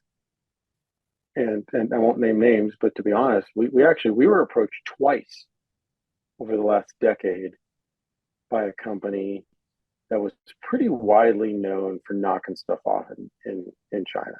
You don't have to tell us who it is. Figure that out pretty quick. Yeah, you can do the math. And both times I declined. And the second time it kind of, I think, alienated a couple people. But I grew up in an environment where, my dad worked his ass off. My grandfather worked his ass off. These are people that ran small businesses that worked really, really hard. And I had a formative moment where I remember when I was about 7 or 8, because, as the grandson and the son of small business owners, I remember one time going into the kitchen, and my dad, who was pretty stoic, this was not like a talk about your feelings kind of guy, right? But he was sitting at the kitchen table and he had his head in his hands, and I could tell something was wrong. And he had sold all of his cars. He and my mom were sharing a car, like clearly having a bad year at business. And as like a kid, I didn't know any of that, right? But I knew something was wrong. And I asked him, like, what's going on? Wouldn't talk about it. He just figured it out and he fixed it. And a year later, everything was cool. So to me, like, I'll never forget that for the rest of my life. So I, I'm also very fortunate that I think we're all kind of roughly the same age. I entered the industry at the sort of end of the innovators still running things. Like when I was a journalist still, before I jumped to PR, I got to hang out with Vic Edelbrock. And one day I was at the facility back when Vic still ran the company. And I was over there in Torrance. And he's like, hey, you want to go to our foundry? I'm like, what do you mean? He's like, well, I'll fly you there in our turboprop airplane. Let's go. I'm like, hell yeah. I'd never been in like a turboprop airplane before. And I'm like, yeah, let's go. And Vic Edelbrock and I go to Torrance Airport, get on his plane, and we fly to his foundry, and he shows me around. Like that means something to me, and that's why, like, and to be totally candid, I could make more money than I'm making right now going to be a CMO of some big company somewhere selling like toothpaste or whatever. I know that. I've gotten the calls over the years. I don't want to do that. I'm not interested in that. It wouldn't make me happy to get up every day. So I believe in like what you guys do for a living. I believe in this industry still. So when I run into somebody who I know they're selling snake oil or worse, they're copying someone's idea and knocking it off overseas, I won't touch it. I don't want anything to do with it because I know how hard some engineer on SolidWorks had to work a year or two ago to design that product the first time. So if you want to go take their hard work and knock it off overseas and sell it for 30% less money so you can capture some of that market, hey, God bless you. Good luck. But I don't want anything to do with it. I like that. That mentality, if it was more widely shared across the industry, not by the committers or the world. Well, the world, yeah. But if the gatekeepers and any of these people felt more that way, this shit wouldn't be a problem because it would police itself. You couldn't get anywhere if everybody had the same thing. No, we know, you're not welcome. We know how you're doing things. But unfortunately, not everybody's got the same values. I will say this. I don't know if you guys are saying this, but it does feel like over the last couple of years, because the last 5 years of our world has been so insane, it does seem like more people are starting to pay attention. Consumers like care more. Yeah. Yeah, where is stuff made? How's it made? Who's making it? What's the story behind it? And as much as I want to talk smack about like the Gen Z group, because as employees they can be both amazing and pretty challenging, they also, like, as a group, they seem to be more dialed into it, right? Like they want to know the story behind the product before they just go buy it. Right. And I think that's great. At the risk of going down the standard cliche stereotype about California, right? I've got a point to this question. What's that stereotype? I'm not gonna. All right, go on. So, we've talked and met prior to this, and I really like you. You, after having this discussion, I like you even more. I know that you're a big 2A guy. I know you have values. I know you're a hot rod guy. Basically, all the things that a traditional California guy in 2024 is not. So, one, I want to know why you're still there. And if you give me the same answer of all my other California friends, and number two, does California itself have an actual problem or is it a PR problem? And am I going down the same road of everybody that talks to us is like, oh, you're from Chicago? I mean, how do you not get shot every day? Yeah, but dude, like, to answer that question truthfully, years ago, you'd be like, no, man, Chicago's a super safe city. It's an awesome city. You got to be in like some fucked up place to have that happen. Now, that's not the case anymore. Yeah, now you're it's right. like, yeah, you're right. It's it's a little fucking sketchy. I get nervous when I go out to fucking dinner in the city. It's dicey. I'll answer your questions in reverse. Yep. It is a real problem, and there's a lot of them. There's not just one. And I say that like we've got the best weather in the country, and I'll fight anyone who wants to disagree. We got kick-ass weather, and as someone who spends a lot of time outdoors, there's a lot to do, and I love all that. But there are some. I mean, and it's challenging, right? Because I don't think I would do this for a living if I didn't grow up where I grew up. I mean, when I was like 7, my dad's shop was one street over from Don Perdome's race shop. Oh, wow. And I'd go with him to work, and I would walk around the corner because back then you could just let your 7-year-old, just like free range or whatever. And I'd walk over there, And Snake and his guys are working on a top fuel dragster, and they'd be like, "Hey man, you can hop in the car if you want." And I'm like sitting in the cockpit of a fucking top fuel dragster. How do you not become a car guy if that's the way you grew up, right? So I'm fully aware of the fact that I am who I am because of how I grew up. It's really unfortunate what's happened, and it's not just the stuff that's on the news, right? Like the homelessness and the crime, and that's real, and it's unfortunate. But as a business owner and as someone who employs about 30 people, the cost of living, the housing situation, it's a real problem. And to be honest, you guys, like, before COVID, we were 100% in the office every day. If you wanted to work for me, you had to be a car person and you had to show up. Even if I wanted to put that back into place today, I couldn't, because to be honest, the cost of living is so high where we are that I can't afford to pay my people enough to live in SoCal and buy a house. And I have a lot of you guys know some of my long-term employees, like Corey's worked for me for like 15 years. Yeah. I want these guys to be able to go buy a house and start a family and have kids. And like, if they can go buy a house somewhere else for 400 grand, and where I am, a starter house is 850. And if you want something nice, you're spending $1 million. Now, a nice meaning like a 30-year-old house is 2,000 square feet. I'm not talking about like a mansion or something. Right. Yeah. So it's real. It's a real problem, and I kind of hope they can figure it out. But it's starting to look more and more like maybe, I don't know. As to why I'm still there, full disclosure, I bought a house and a piece of property in Texas. Texas. I knew it was Texas. I was Yeah. And the plan was actually to move a couple of years ago. And, we didn't pull the trigger when we probably should, bought the house, said, okay, let's do it. And then I dragged my feet. My wife and kids were like, let's go. Let's get out of here. And I was worried about business. And I said, I got, things might go back to normal. And I kept saying that for like a year or two, like things might go back to normal. There's no more normal. I mean, at this point, there's crazy crap. And we're lucky that we're north of LA by about an hour. So we're out of we have a very kind of, it's a much more sort of sane situation where I live compared to LA County. But,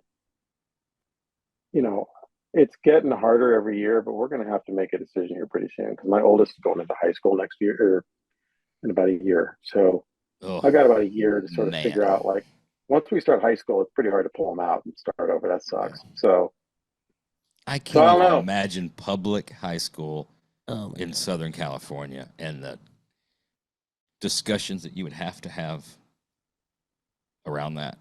No, thank you. She's in middle school right now. So I've got my younger two, we finally pulled them out of the district because it got too crazy. And we've got them in another situation that's a lot better.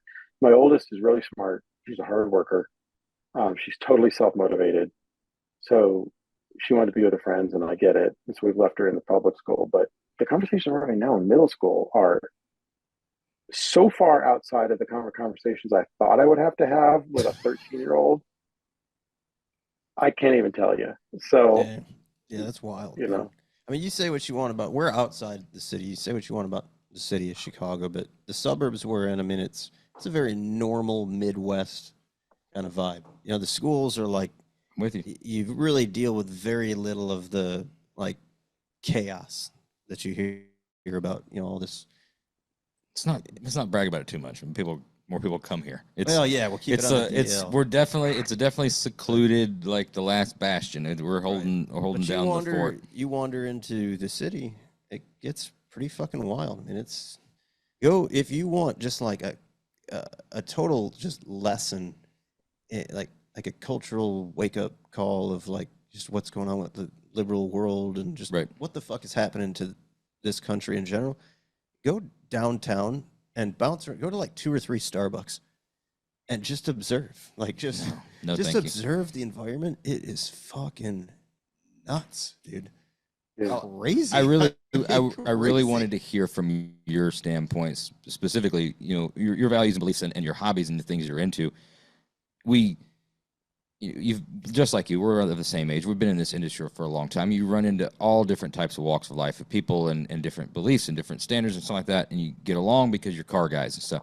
And there's people that you're like, yeah, 100%. Like, dude, we're cool. We can talk about cars. You belong in California. Like Right. you should be in California. And then you meet somebody like you and you're like, dude, how do you and your wife pull up in the 57 Ford Ranch Wagon or the new Deuce that you're building, with a load of guns, picking up some ammo while you're also going to, and like, You done your homework. All right. You don't do that, and have a lot. You could do it, but you don't have a lot of pleasant looks. You don't have a lot of accepting friends, probably. No, it's so funny. It's so funny because my wife has done such a 180 where she was, she went to school in Michigan. She's so totally just like right down the middle on everything. And the thing that's so interesting is I've been kind of pretty consistent about my belief system since I was a kid. Like nothing has really changed for me. The last 5 years have turned her around in such a stunning way because she's a very, like, I'm not a common sense guy. I'm a car guy. So like, that Right. doesn't kind of go with it, but, she's very grounded, common sense, not a car person. Kind of, she loves her 57 Ranch Wagon, but otherwise just kind of like she just kind of does her thing, doesn't think about politics, doesn't think about anything. And she is just horrified by what was happening in our world. And it's like she's been driving this stuff more than I have. And when you pull into a parking lot and there's literally like 30 kind of the German rainbow, the black, white, and silver Teslas, and they're all lined up. And she's there in her 57 Ford, and she's like, what the hell is going on? Like, this is bizarre. And then the state shuts our power off and says, don't charge your electric car. And we're like, okay, you guys keep doing your thing. Buy electric. Don't charge them. Dude, it's crazy. California's a fucking crazy place. It's a shame. To your point, the weather, there's so many areas that are just unbelievably beautiful. Like, we were just out there recently. We were in Manhattan Beach not long ago. I mean, it's fucking gorgeous there. But the places we go, it's almost like fantasy land, right? Like, how many people really live there or can't afford to live there? You walk through Malibu, like, it's gorgeous. You're looking over, cliffs at the ocean. It's beautiful. But again, like, it's a very small percentage or very select percentage of the population that can live there. But you get into like LA, where it's like maybe more obtainable or more highly populated. It's fucking fucked up, dude. It's yeah, man. That's why everybody going to Texas. Just don't come to Illinois. Leave us. Let us be where we're at. We got a little bit of property. We're kind of spread out. It's nice. What's when we've talked through the whole kind of thing and the progression of stuff. What is the thing that you're utilizing the most now, whether it be tool, resources, staff, individual media platform, that you had no idea was going to be what it is? Even looking into the digital age, like you were saying, we need to go to the internet. I'm going to leave. I'm going to hang my own shingle. You guys are not forward thinking. We're going online. Well, that meant one thing back then. It means something completely different now. And what's something that you absolutely had no idea was going to come on like it has? Oh, the creator thing for sure. They don't like being called influencers, so we'll call them creators. But, I, 15, 16 years ago when I started the company, I thought social was brands creating their own content, which is obviously that is part of it. But what I did not see coming was that creators were going to essentially completely replace most media outlets. And that is definitely the case now, where if you look at sort of the traditional, media model, it has been so completely taken over by either bad management or, corporate M&A activity. At this point, it's something that, to be honest, really bums me out because I was a journalism major, right? To me, my dream growing up was to go work for Bob Peterson. I wanted to be the editor of Hot Rod Magazine. I wanted to be Grave Askerell. Like, that was my dream as a kid.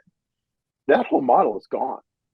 And, there are a bunch of car sites out there, but if you look at them, and I like them and we work with them, and we have a lot of OEM clients that we're agency of record for, and they're still important and they still do serve a purpose, but they don't really even have much staff on salary anymore. These are mostly freelancers that are getting paid based on a model that rewards clicks.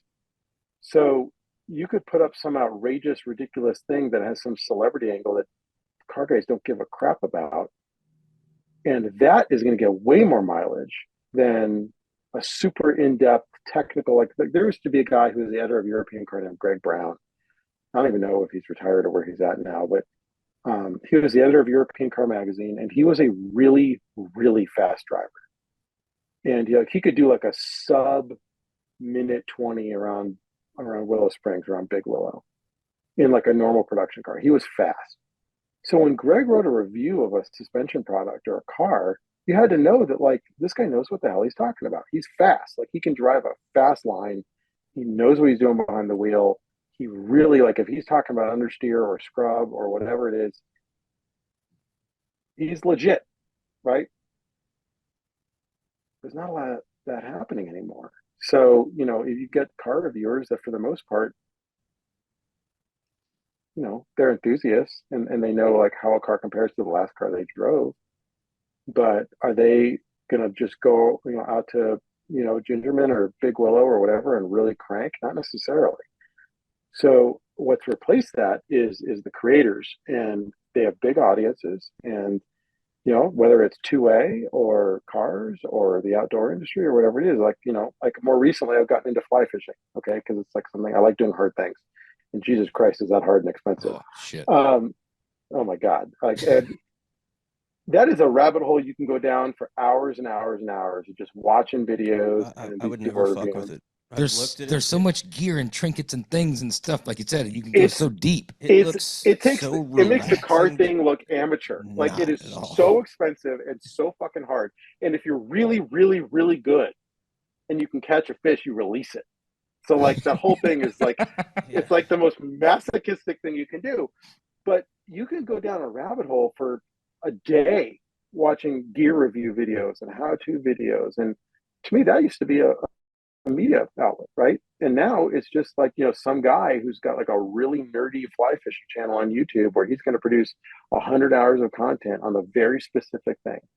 And you can watch that. So I didn't see that coming, and I think it's great. And I think like, you go to the SEMA show, and at this point, and we do SEMA's PR, the number of creators versus the number of like traditional media outlets, it's like 10-1.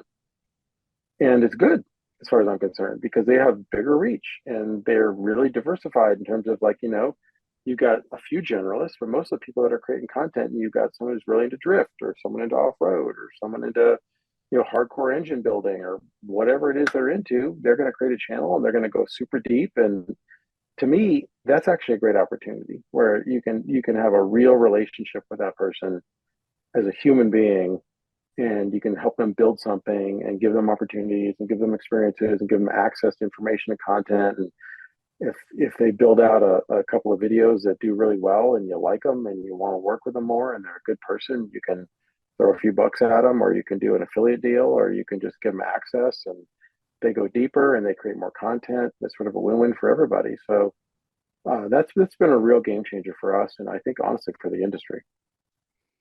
What out of some of the, you talked about the car reviewers, out of some of those traditional editors and writers from the print media days that have made it onto YouTube, made it onto their own podcasts and stuff, who would you say is probably one of the worst? Oh, I don't want to do that. Nice try though. We're 3 years into this, and we haven't gotten anybody. You haven't trapped anybody into that yet. Yeah, it's a standard thing.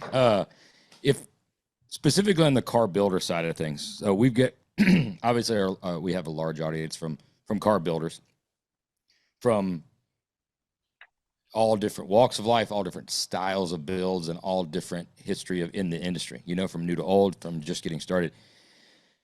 What would you give somebody suggestion-wise to get their name out there, assuming that they're not, if they've got 5 or 6 guys, right, and they've got to get their name out there, and they maybe don't, their product is their service, right, or they only have one thing. They can't afford Dan Kahn yet, right? Or maybe they can. Maybe they should call you and say, this is what we can do for you. What is your suggestion to them? Spit on Be real. Yeah, be real. Yeah.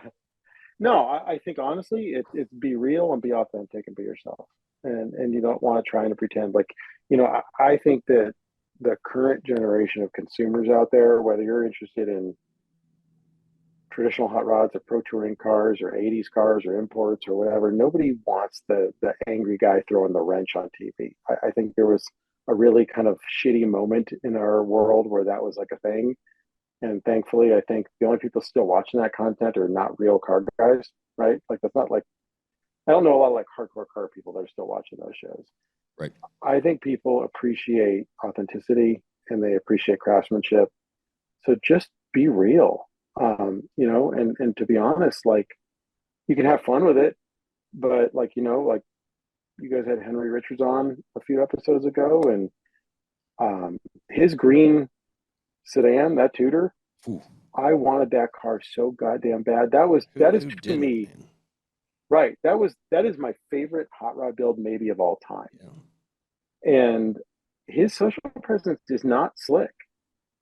It's just real. It's like, Right. hey, like here's some stuff we're doing, and I think that's cool. The builder that I'm working with, Joe Nye, on my 32, I found him through Instagram, and he worked for Scandinavian Street Rods for a long time as a helper, and then started his own little business. He's kind of still getting on his feet, and super nice guy, and he's a young guy, and he's trying really hard. And I liked all of his fab shots that he was putting up, and he's just like posting. He's like taking pictures with his phone, just posting pictures and stuff. I reached out to him and said, "Hey, like I don't have Brizio money. I'm going to be upfront with you. I can't afford a roadster shop money. I just don't. Like I run a small business, but I want to build a car. I can pay a little bit every month. If it takes a few years, it takes a few years. Here's what I want. I found a really nice starter car. What do you think?" He's like, "Yeah, let's go." I'm like, "Okay," and we're doing it together. And I think that's the way to do it, is just be real and be authentic and be yourself, and Yeah. no drama, no bullshit. So if you're Henry Richards, be Henry Richards. You don't have to be. You don't have to look at some successful, like the guy who has the most followers. Like you look, Ring Brothers have a great following. You probably don't have to be like the Don't Ring do Brothers. Ring Brother shit. Do Yeah, your shit. Do what you do, Right. regardless. How do you? I mean, what you got any advice for guys?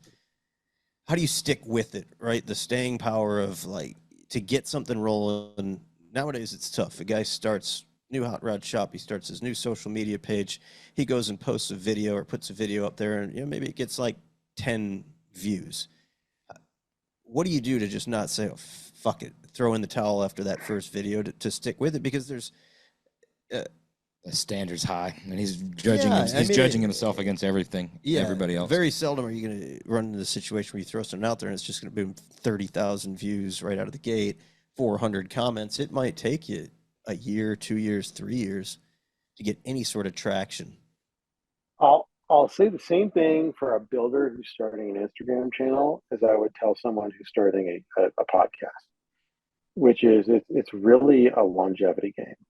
And I did my first podcast with Rob Kibbe, who runs Muscle Car Place to this day, and we did a show called Cars for a Living back in like 2010. And back then, to do a podcast, there was no podcast app on iOS.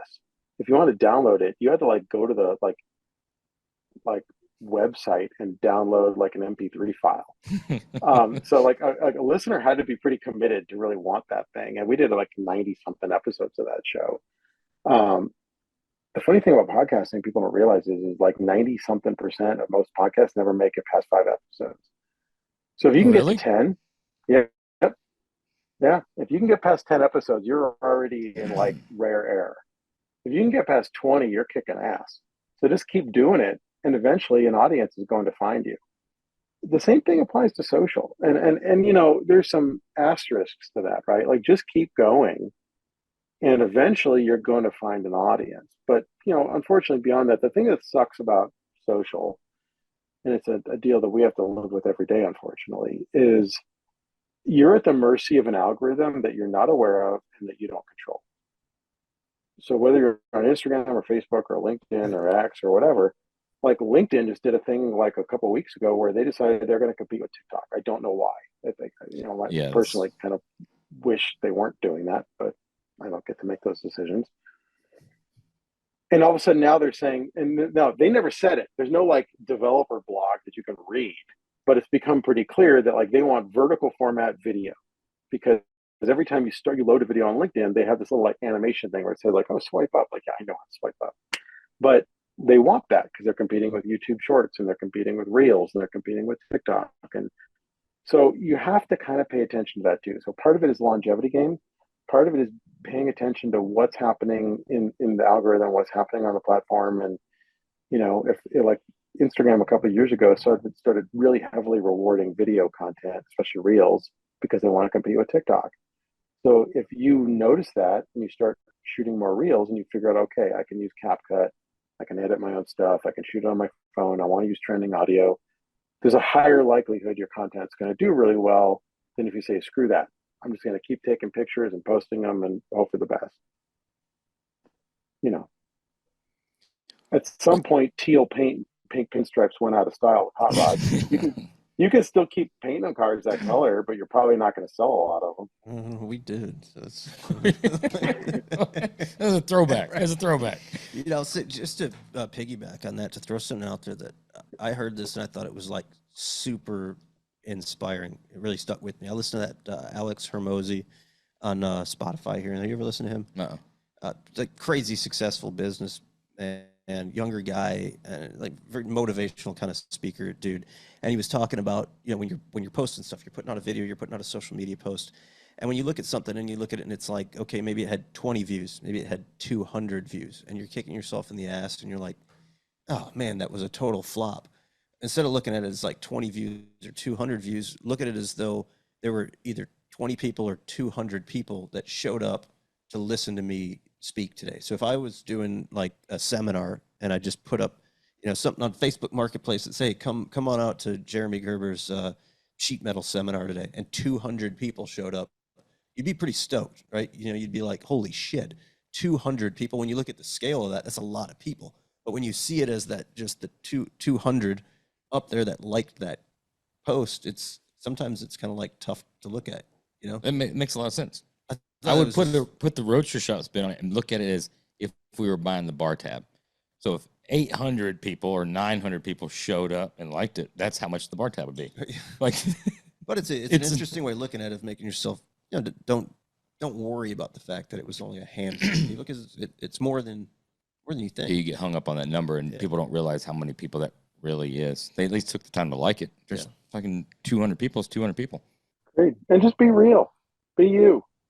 Because if you're posing as some other thing and you do get an audience, at some point they're going to figure that out.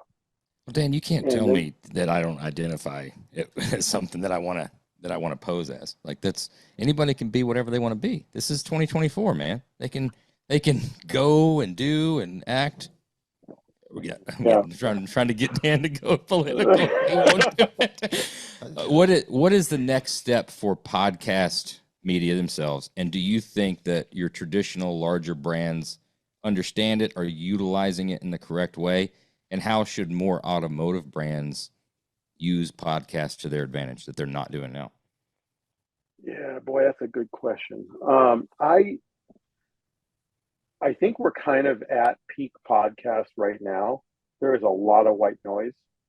And I think that, honestly, the ones that have the tenacity to stick with it are going to continue to do well, and just be authentic and create great content. I think you guys have done a really good job with IRONCLAD. I think your production values are high. I think you talk to interesting people. And I think that, but not every brand necessarily needs a podcast either, right? So just because you can doesn't mean you should. So if you have something unique to say, great, do it and say it. Have that conversation. But if you don't, stick to Instagram.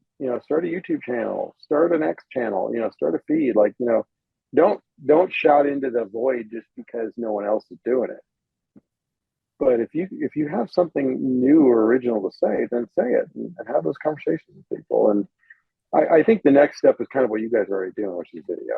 And I think that there are times I'm at the gym and I want audio only because I got other stuff going on. And then there's times where I want to sit and watch a video, and I want to have the choice to be able to do that. And certainly Rogan, I know you guys were on that show, which is cool, but he's done a good job of that, where occasionally I'll watch that video. Most of the time I'm just listening to audio while I'm walking my dog on a run or whatever. But it's nice to know that it's there in case they're talking about something that they bring up that you can go see.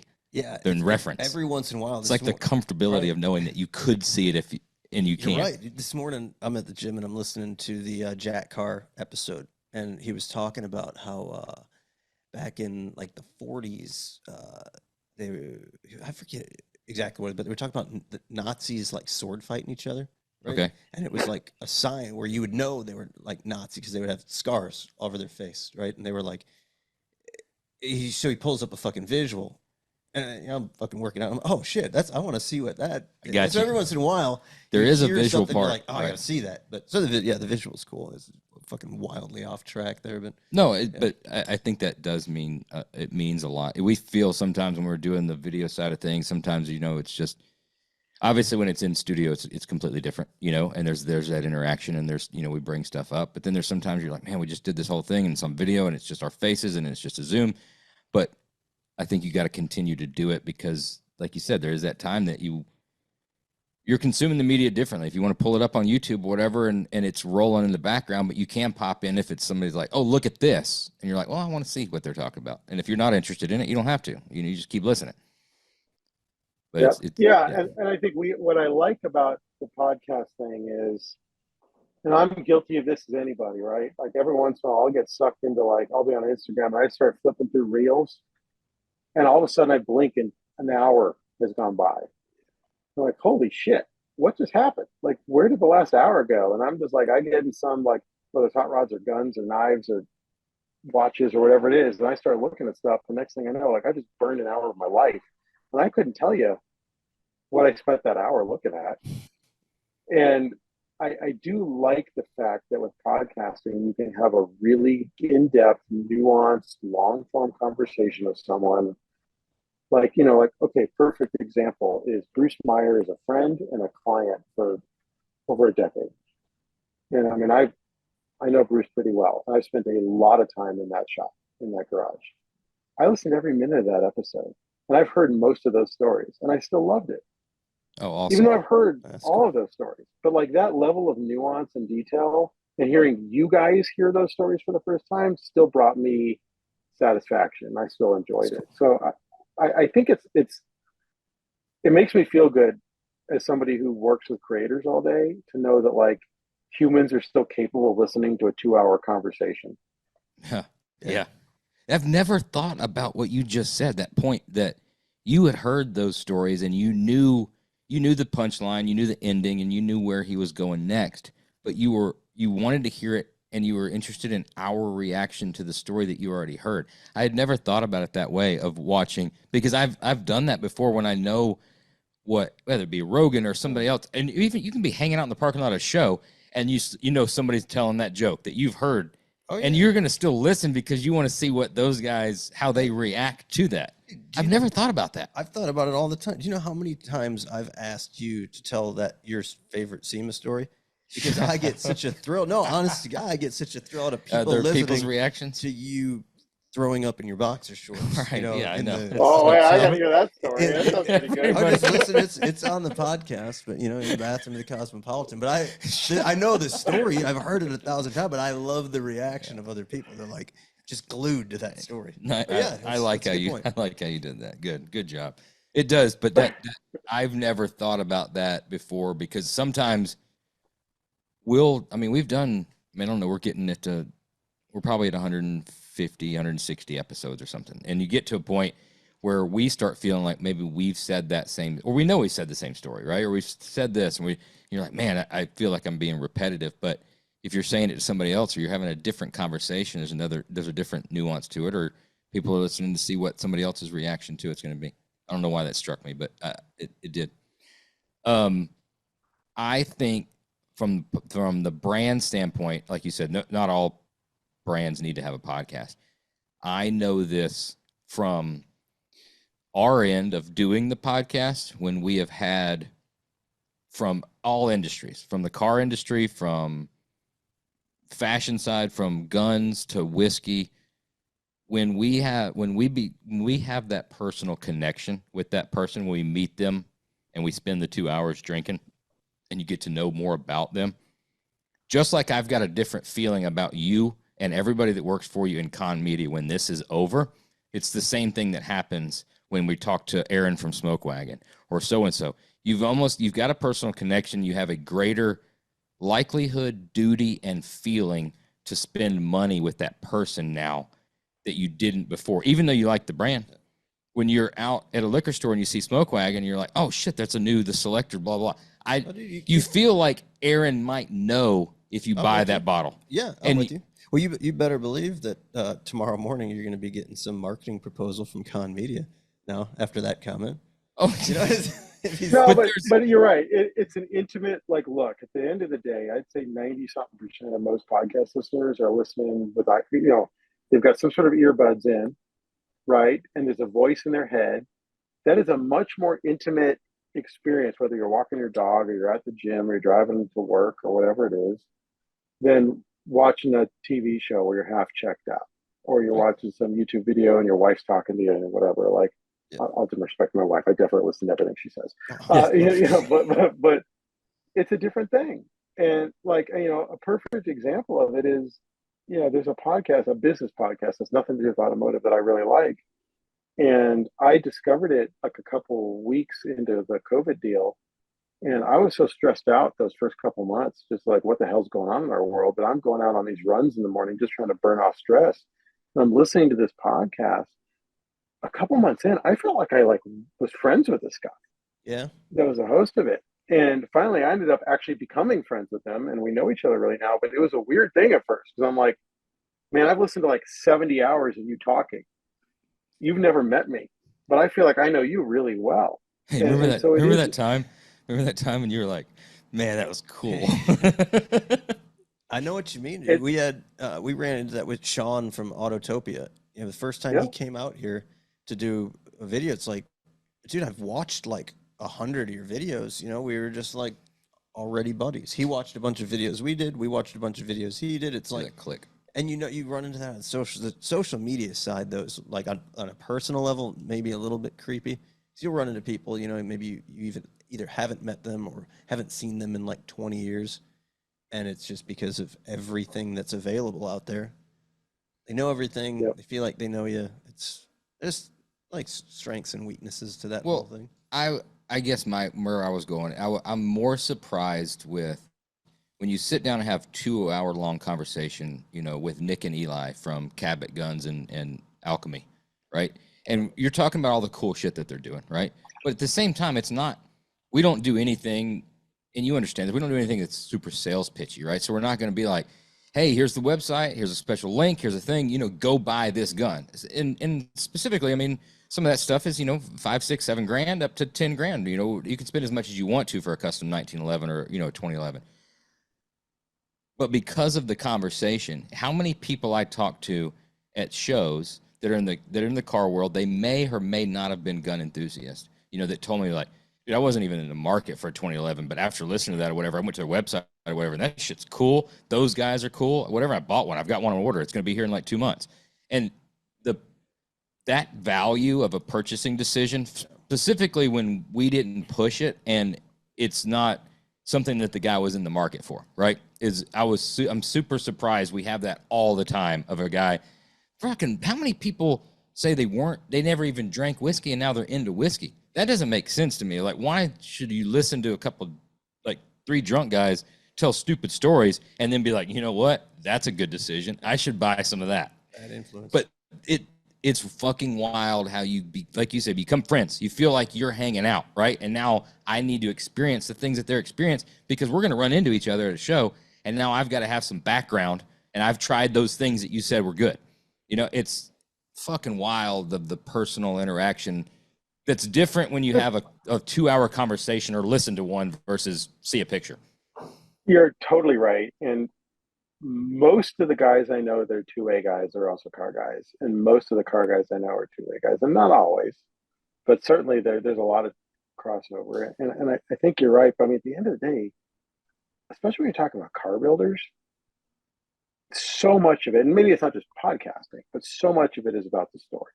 Because I mean, let's be totally honest. I could go to a Toyota dealership right now, and I could go buy a new Camry that's going to be faster, drive nicer, be more comfortable, and last a hell of a lot longer than almost any pro touring car on planet Earth. But who are you going to tell about it? Right, but who gives a shit? Right, like a vanilla ice cream cone is just a vanilla ice cream cone. It's not that cool. But at the end of the day, like, it's fine, but it is what it is. All due respect to Toyota. But you get a really kick-ass car build, and that's a totally different thing. I mean, and it's funny because not to bring my wife up again, but as someone for me, it's been an interesting thing to watch because as someone who grew up in a family where they drove like Volvos, and I love my in-laws and they're very sweet people, but like as far from car people as humanly possible. And my wife grew up in that environment, so she had no concept. And she thought, when we started dating, this was like a long time ago, but I had a slammed Silverado extended cab short box. I copied, remember the Quad Reduce that when Yes. Troy redid it and it had Yep. the silver and red two-tone paint job? I totally copied that paint job. So it had like a flame partition with like airbrush skulls and 22s. It was ridiculous. Shaved door handles. When we first started dating, she's like, what the fuck? Like, how do you open the door? Like, oh, I got these like poppers. It's really cool. She's like, this is not cool. And I'm like, no, Dude, no, it's What if there's cool. a fire? What I if- want to know. I want to take just a quick pause. Was that frayed jeans, K-Swiss, and a visor, Dan Kahn? In that, That's post what? visor. Yeah, maybe so. frayed jeans. Yeah, maybe so. There was like a lot of like there was some grunge going on in there like on the playlist, and so like to go from that to today, what part of the car thing that I think is very cool, and not why I got to do it, but what I think she likes about it is she'll pull up at the supermarket or Costco or whatever, like with my kids in a '57 Ranch wagon, and people light up, and they get, and not car people, just like regular civilians that just see it and they freak out, and it's butternut yellow and it's a cool color and people get really excited, and you hear from these like some old lady will walk up and go, when I was a kid I grew up in the back of a ranch wagon, and that's so cool, and I really think that's really neat that you daily drive it. And you know, that part of it I think is a real thing, and it's really cool. And so for me, like that's a big part of the car deal is not, because I'm not really like a new sports car guy. I have a lot of respect for them. I mean, if I had enough money, I'd have a warehouse full of cars, but and some of them would be new sports cars. But that's part of the old car thing for me is also like you can connect with people at a very kind of like emotional level that you don't get with any kind of new car. And so I think there's a lot of that I think in what we all do for a living is we're selling a feeling. I mean, God knows I could go buy a new Lotus and get a hell of a lot more driving experience for my money than I'm going to get with my 32 Ford. But I get in that thing and I smell it and I feel it and I hear it and it makes me feel good. So we're kind of selling that, which is cool. Absolutely. Yeah. All right, standard question time. Best car movie. Not a car movie, bike No. movie. Okay. Yeah, my favorite is World's Fastest Indian. I love that movie. Oh, It's a good flick. Anthony Hopkins, right? Yeah. Hopkins, it's well written. He's great. Bonneville is very special to me. Early in my career, I crewed on a Bonneville car for 3 or 4 years in a row that broke the 400 barrier. To me, that is the last. That and maybe Pikes Peak are like the last real forms of motorsport that haven't been totally like watered down by regulations. If you've got a better idea, bring it, try it. And so to see and everything I've heard from the old timers is that movie is pretty accurate to what it looked like back then. Wow. So I It's a love good that flick. movie. Have you seen the new Bike Riders movie yet? I haven't seen it, but I'm a Tom Hardy fan, so Yeah, it's got Austin Butler and Tom Yeah. Hardy. I think it's going to be pretty good. I'm excited to check that out. Sorry, just motorcycles. It made me think of it. Yeah. Best piece of advice you've ever received? Best piece of advice I've received is one that took me about a decade to understand. And it was that last agency owner that I worked for before I started Con Media. He was a pretty unusual guy. He had a big personality. He had these like big crazy glasses he'd wear. He had built a hell of a business for himself, but was kind of a divisive dude.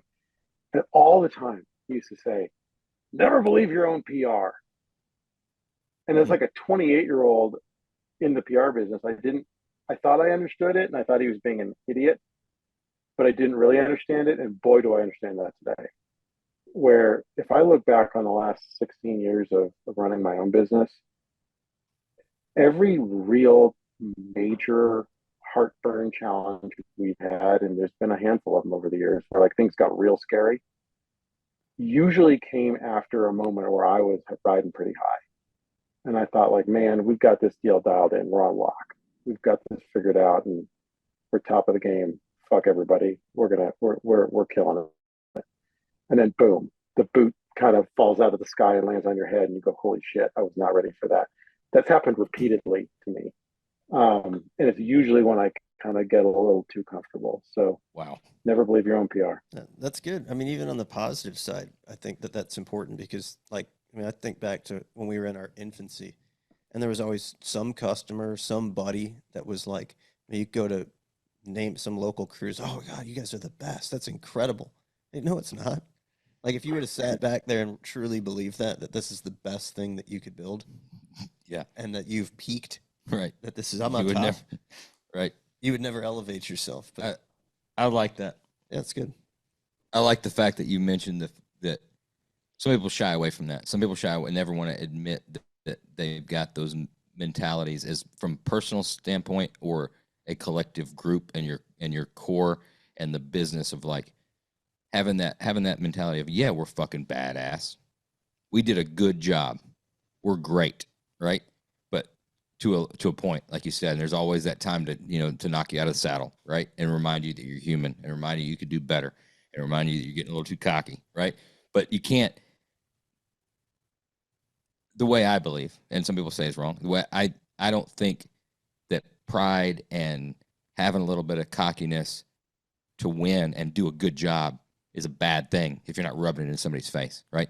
If it's the team coming together and be like, we're fucking awesome, right? That's fuel for the fire. Everybody needs that. Everybody needs a little bit of that, right? But the coupled with don't believe your own PR, right? And the realistic reality of like, you're probably not as badass as you think you are, right? If that makes you do good and it makes you do a little bit better and it fuels the tank for the next day, then great. But That's good. something's coming. It's going to show you how not badass you are. First car, you got anything? No, I feel like you did a very good job of He'd never. dodging it while talking about working on your first car, building your first So car. I don't know how many I of don't these know you've listened to, right? So we do ask the first car, but we like to guess sometimes. I knew it was coming. All right. Dude, So what year did you get your license? I got my license in 94. 94. Oh, wow, we're well, close. he We built are it- close he to the built same it- age. Well, he built it when he was 14. It was on the cover of a bunch of magazines. So you got to All right, factor that in. The first car that you get in and you're driving as your own car, like Just it's transportation. transportation. We're going transportation, right? Transportation. Did you buy that car that we're talking about, or was it a hand-me-down? No, I bought it. You bought it. How? I can't keep asking questions. 94.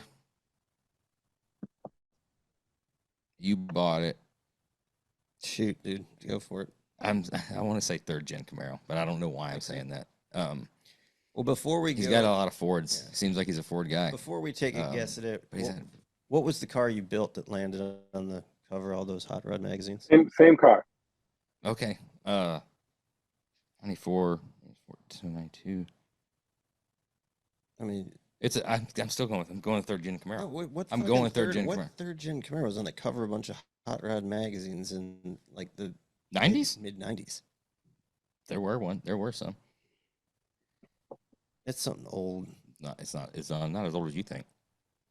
I just see it as being like, I hate to discredit. I don't want to Oh, you're discredit gonna, you. So don't take this. Don't take this. You're as about to if you don't take preface this it with as that. disrespect. But I think it was. I think it was a car that was destined to be on the cover mag. I think it was.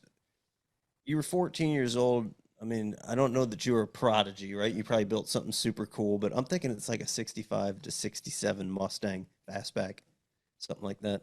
White. I'm seeing just white, like a GT type scheme, like white with blue stripes, a little pro touring vibe that was just coming around. Maybe we did. You're 17 good. wheel. You're Something like good. that? Yeah, you're good. 68 fastback.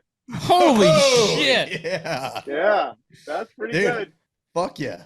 Wow. I was feeling it. From the time I was about 10, about 2 blocks over, our neighbor had a 67 fastback rotting in their driveway. And I wanted that car so goddamn bad. For years, I wanted that car. And finally, the Northridge earthquake, which I don't know if you guys remember that, but it was a big deal. It was like a huge earthquake. It actually leveled my high school, Oh, damn. my freshman year, and they kind of sent a note. I was in January of what year was that? 94. And no, was it 94? I think it was 94. And I wanted that car so bad, and my high school was closed for like 3 months while they had to rebuild it. And my dad said, "Okay, well, come work for me." And actually, this set me up, I think, for my job that I have today. Is my dad's business was an HVAC contractor, and for like 2 years, his friend, who's actually still around, and a huge car guy, a guy named Tom McIntyre, who's actually really good friends with Bruce Meyer, who owns some really famous cars. He owns the Mystery Motor Camaro, the Mark Donahue car. He owns the first Z06 race car that competed at Daytona. He owns some crazy cars. But Tom had a business that was a machine shop, and he made these earthquake gas shutoff valves where it had like a ball on a pedestal, and you put it on your gas meter. And if there was an earthquake, the ball would fall off, and it would shut your gas off, so your house didn't burn down. And he sold my dad like a couple pallets of these things, and they could not give them away. Nobody wanted them. They literally tried to give them away. Like if you bought a new HVAC system, you get a free gas valve. Nobody wanted one. He ran ads in the papers. Well, all of a sudden, Northridge earthquake hits, levels most of our town, levels my high school, and the phone just explodes. And so my dad said, "Hey, look, I'll tell you what." At the time, I was like 13, 14, I guess. And he said, "Hey, come work for me, and I'll give you a commission. No hourly wage, nothing. I'm working for my dad, right? Like, Yeah. but you're going to get a commission on every one of these you sell." And I was terrified, man. We used to have one of those phones with like the big, like the panel with all the phone lines. You'd have to Yeah. like hit the flashing light and like call people. And after a couple of days of just cold calling a couple hundred people a day, it became not a big deal. And then I was just making sales. I made it was ridiculous, like $5 a valve or something. And I sold the shit out of those gas valves. Nice. And it made me completely immune to cold calling. I can cold call 1,000 times a day now. I don't give a shit. I can do it all day long. It's like, and that totally trained me to do that. Wow. I took that money, I walked over to the neighbor's house, and I said, "Oh, okay, how much?" And she wouldn't sell it to me. It was a 67 fastback, would not sell the car, and it was rusty, it was messed up. And at that point, I had the money. So now I'm like, okay, now I'm buying a car. So as soon as she wouldn't sell it to me, I found another one. I think remember the Auto Trader Classics? Remember they used to have that? Yeah. Went on there, bought a car, dragged it home. It was old. It had like 6 different colors on it. And then we just started tearing it down. We rebuilt it. When I was done, it was torch red. I had no money. My dad said he'd help me with all the labor, but wouldn't help me with the financial part of it. So like I wanted to pro. That was like at the beginning of pro touring when that whole thing was really taking off. I couldn't afford 17-inch wheels. Yeah, 15-inch Americans because I couldn't afford 17s. Couldn't afford the tires for 17s. Wanted a 5-speed like a Tremec. Couldn't afford a Tremec like a T5. That was before the TKO existed. Yeah. Put a top loader in it. Wanted a crate motor. That was the beginning of the crate motor thing. Couldn't afford a crate motor, so we built our own 351.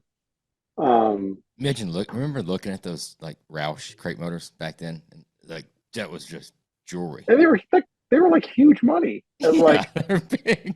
And my high school job, I eventually got a job. Do you guys remember PAW, Performance Automotive Warehouse? Mhm. They used to have like the big huge catalog, and they'd have huge like a 6-page like catalog ad in the middle of the magazines. Yeah. I got a job there for $4.25 an hour my sophomore year of high school because they had a layaway plan. Oh, So wow. Nice. I would say, okay, I'm going to buy this fuel pump, and then I'd have to work like a week, and then they would like give me the fuel pump. But hey, man, like whatever, I got the parts I needed. That's awesome. Yeah, man. Good guess. That was good. Thanks. I was just feeling it. Awesome car. Great guess. Holy shit. It's a talent. It's a talent. Jeremy's favorite question and something new for this season, and that is your favorite law enforcement interaction story. Oh man, that's a good one. Okay, well, I'll preface it by saying that in my current form, I'm a big fan of law enforcement. I've got a lot of friends that are cops. Absolutely. We all are grown men and yeah, I'm all about like law and order. But in high school, I was a real idiot, and all my friends were car guys. And it's funny, the same guys that I was friends with in high school are all somehow involved in like cars, machining, machinists, some sort of mechanical thing. So it's kind of cool that everybody kind of stuck with what they like. But when I was, a lot of my friends were a year younger than me. So I think I was maybe like, it was the summer after I graduated and they were all going into their senior year. My buddy Steve, his dad was a pretty well-known sports car mechanic in our area. And his dad was a single dad. And he had somehow gotten Steve a really bitchin' Shelby clone. It was a 66 Shelby clone that he immediately wrecked by just being a 16-year-old idiot or 17-year-old idiot and like spun it out going around a corner and stuffed into a palm tree.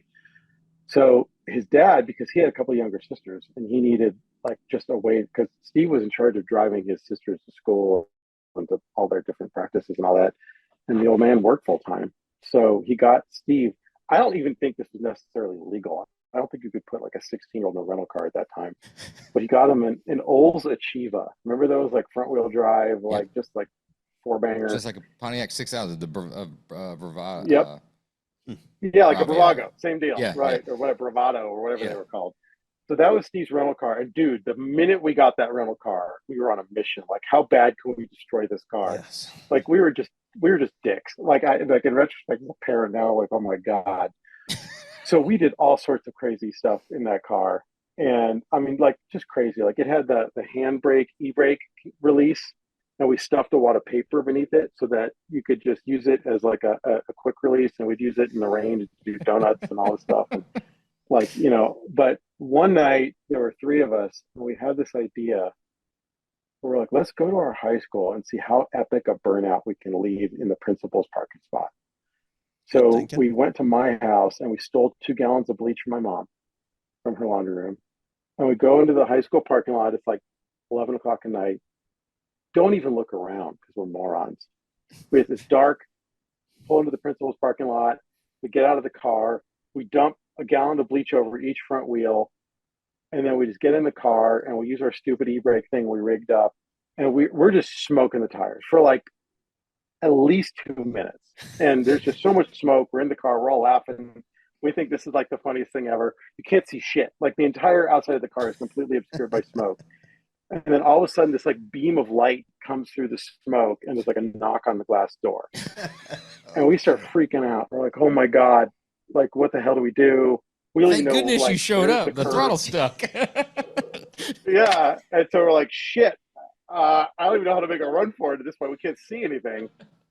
So we're like, "I guess we got to get out of the car." So we get out of the car, and there's a cop there, and he's like, "Get out of the car." So he makes the three of us get out of the car. And I was, at that time, I'm 18. The other guys are all 17. And he asks for our IDs. He lines us up on the curb. He puts us all in handcuffs. And he looks at all of our IDs and he says to the other two guys, he goes, "Well, you two idiots are minors. So I'm going to release you to your parents. But you're an idiot. And I'm going to take you to county. And I'm going to make you spend the night in county." Oh boy.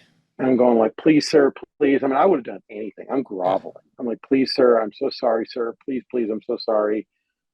And he's going like, "I'm like, give me your phone numbers of your parents. I'm calling all your home numbers. You guys are fucked. And you, old guy, you're going to jail." And I'm going like, "Oh, You might okay." as well have been He gets getting a everyone's life numbers. sentence at that point. I am completely freaked. I am tipped over. I'm going like, "Oh my God, my life is over." Long story short, he uncuffs us and he lets us go. He goes, "But you better go home and tell your parents because I'm calling them and they're going to know what happened tonight." So we all go home. I am freaking out. At this point, I'm not even reasonable at this point. Like, I'm just sure this guy's going to call my dad and my dad's going to beat my ass. And I'm like, what's going to happen?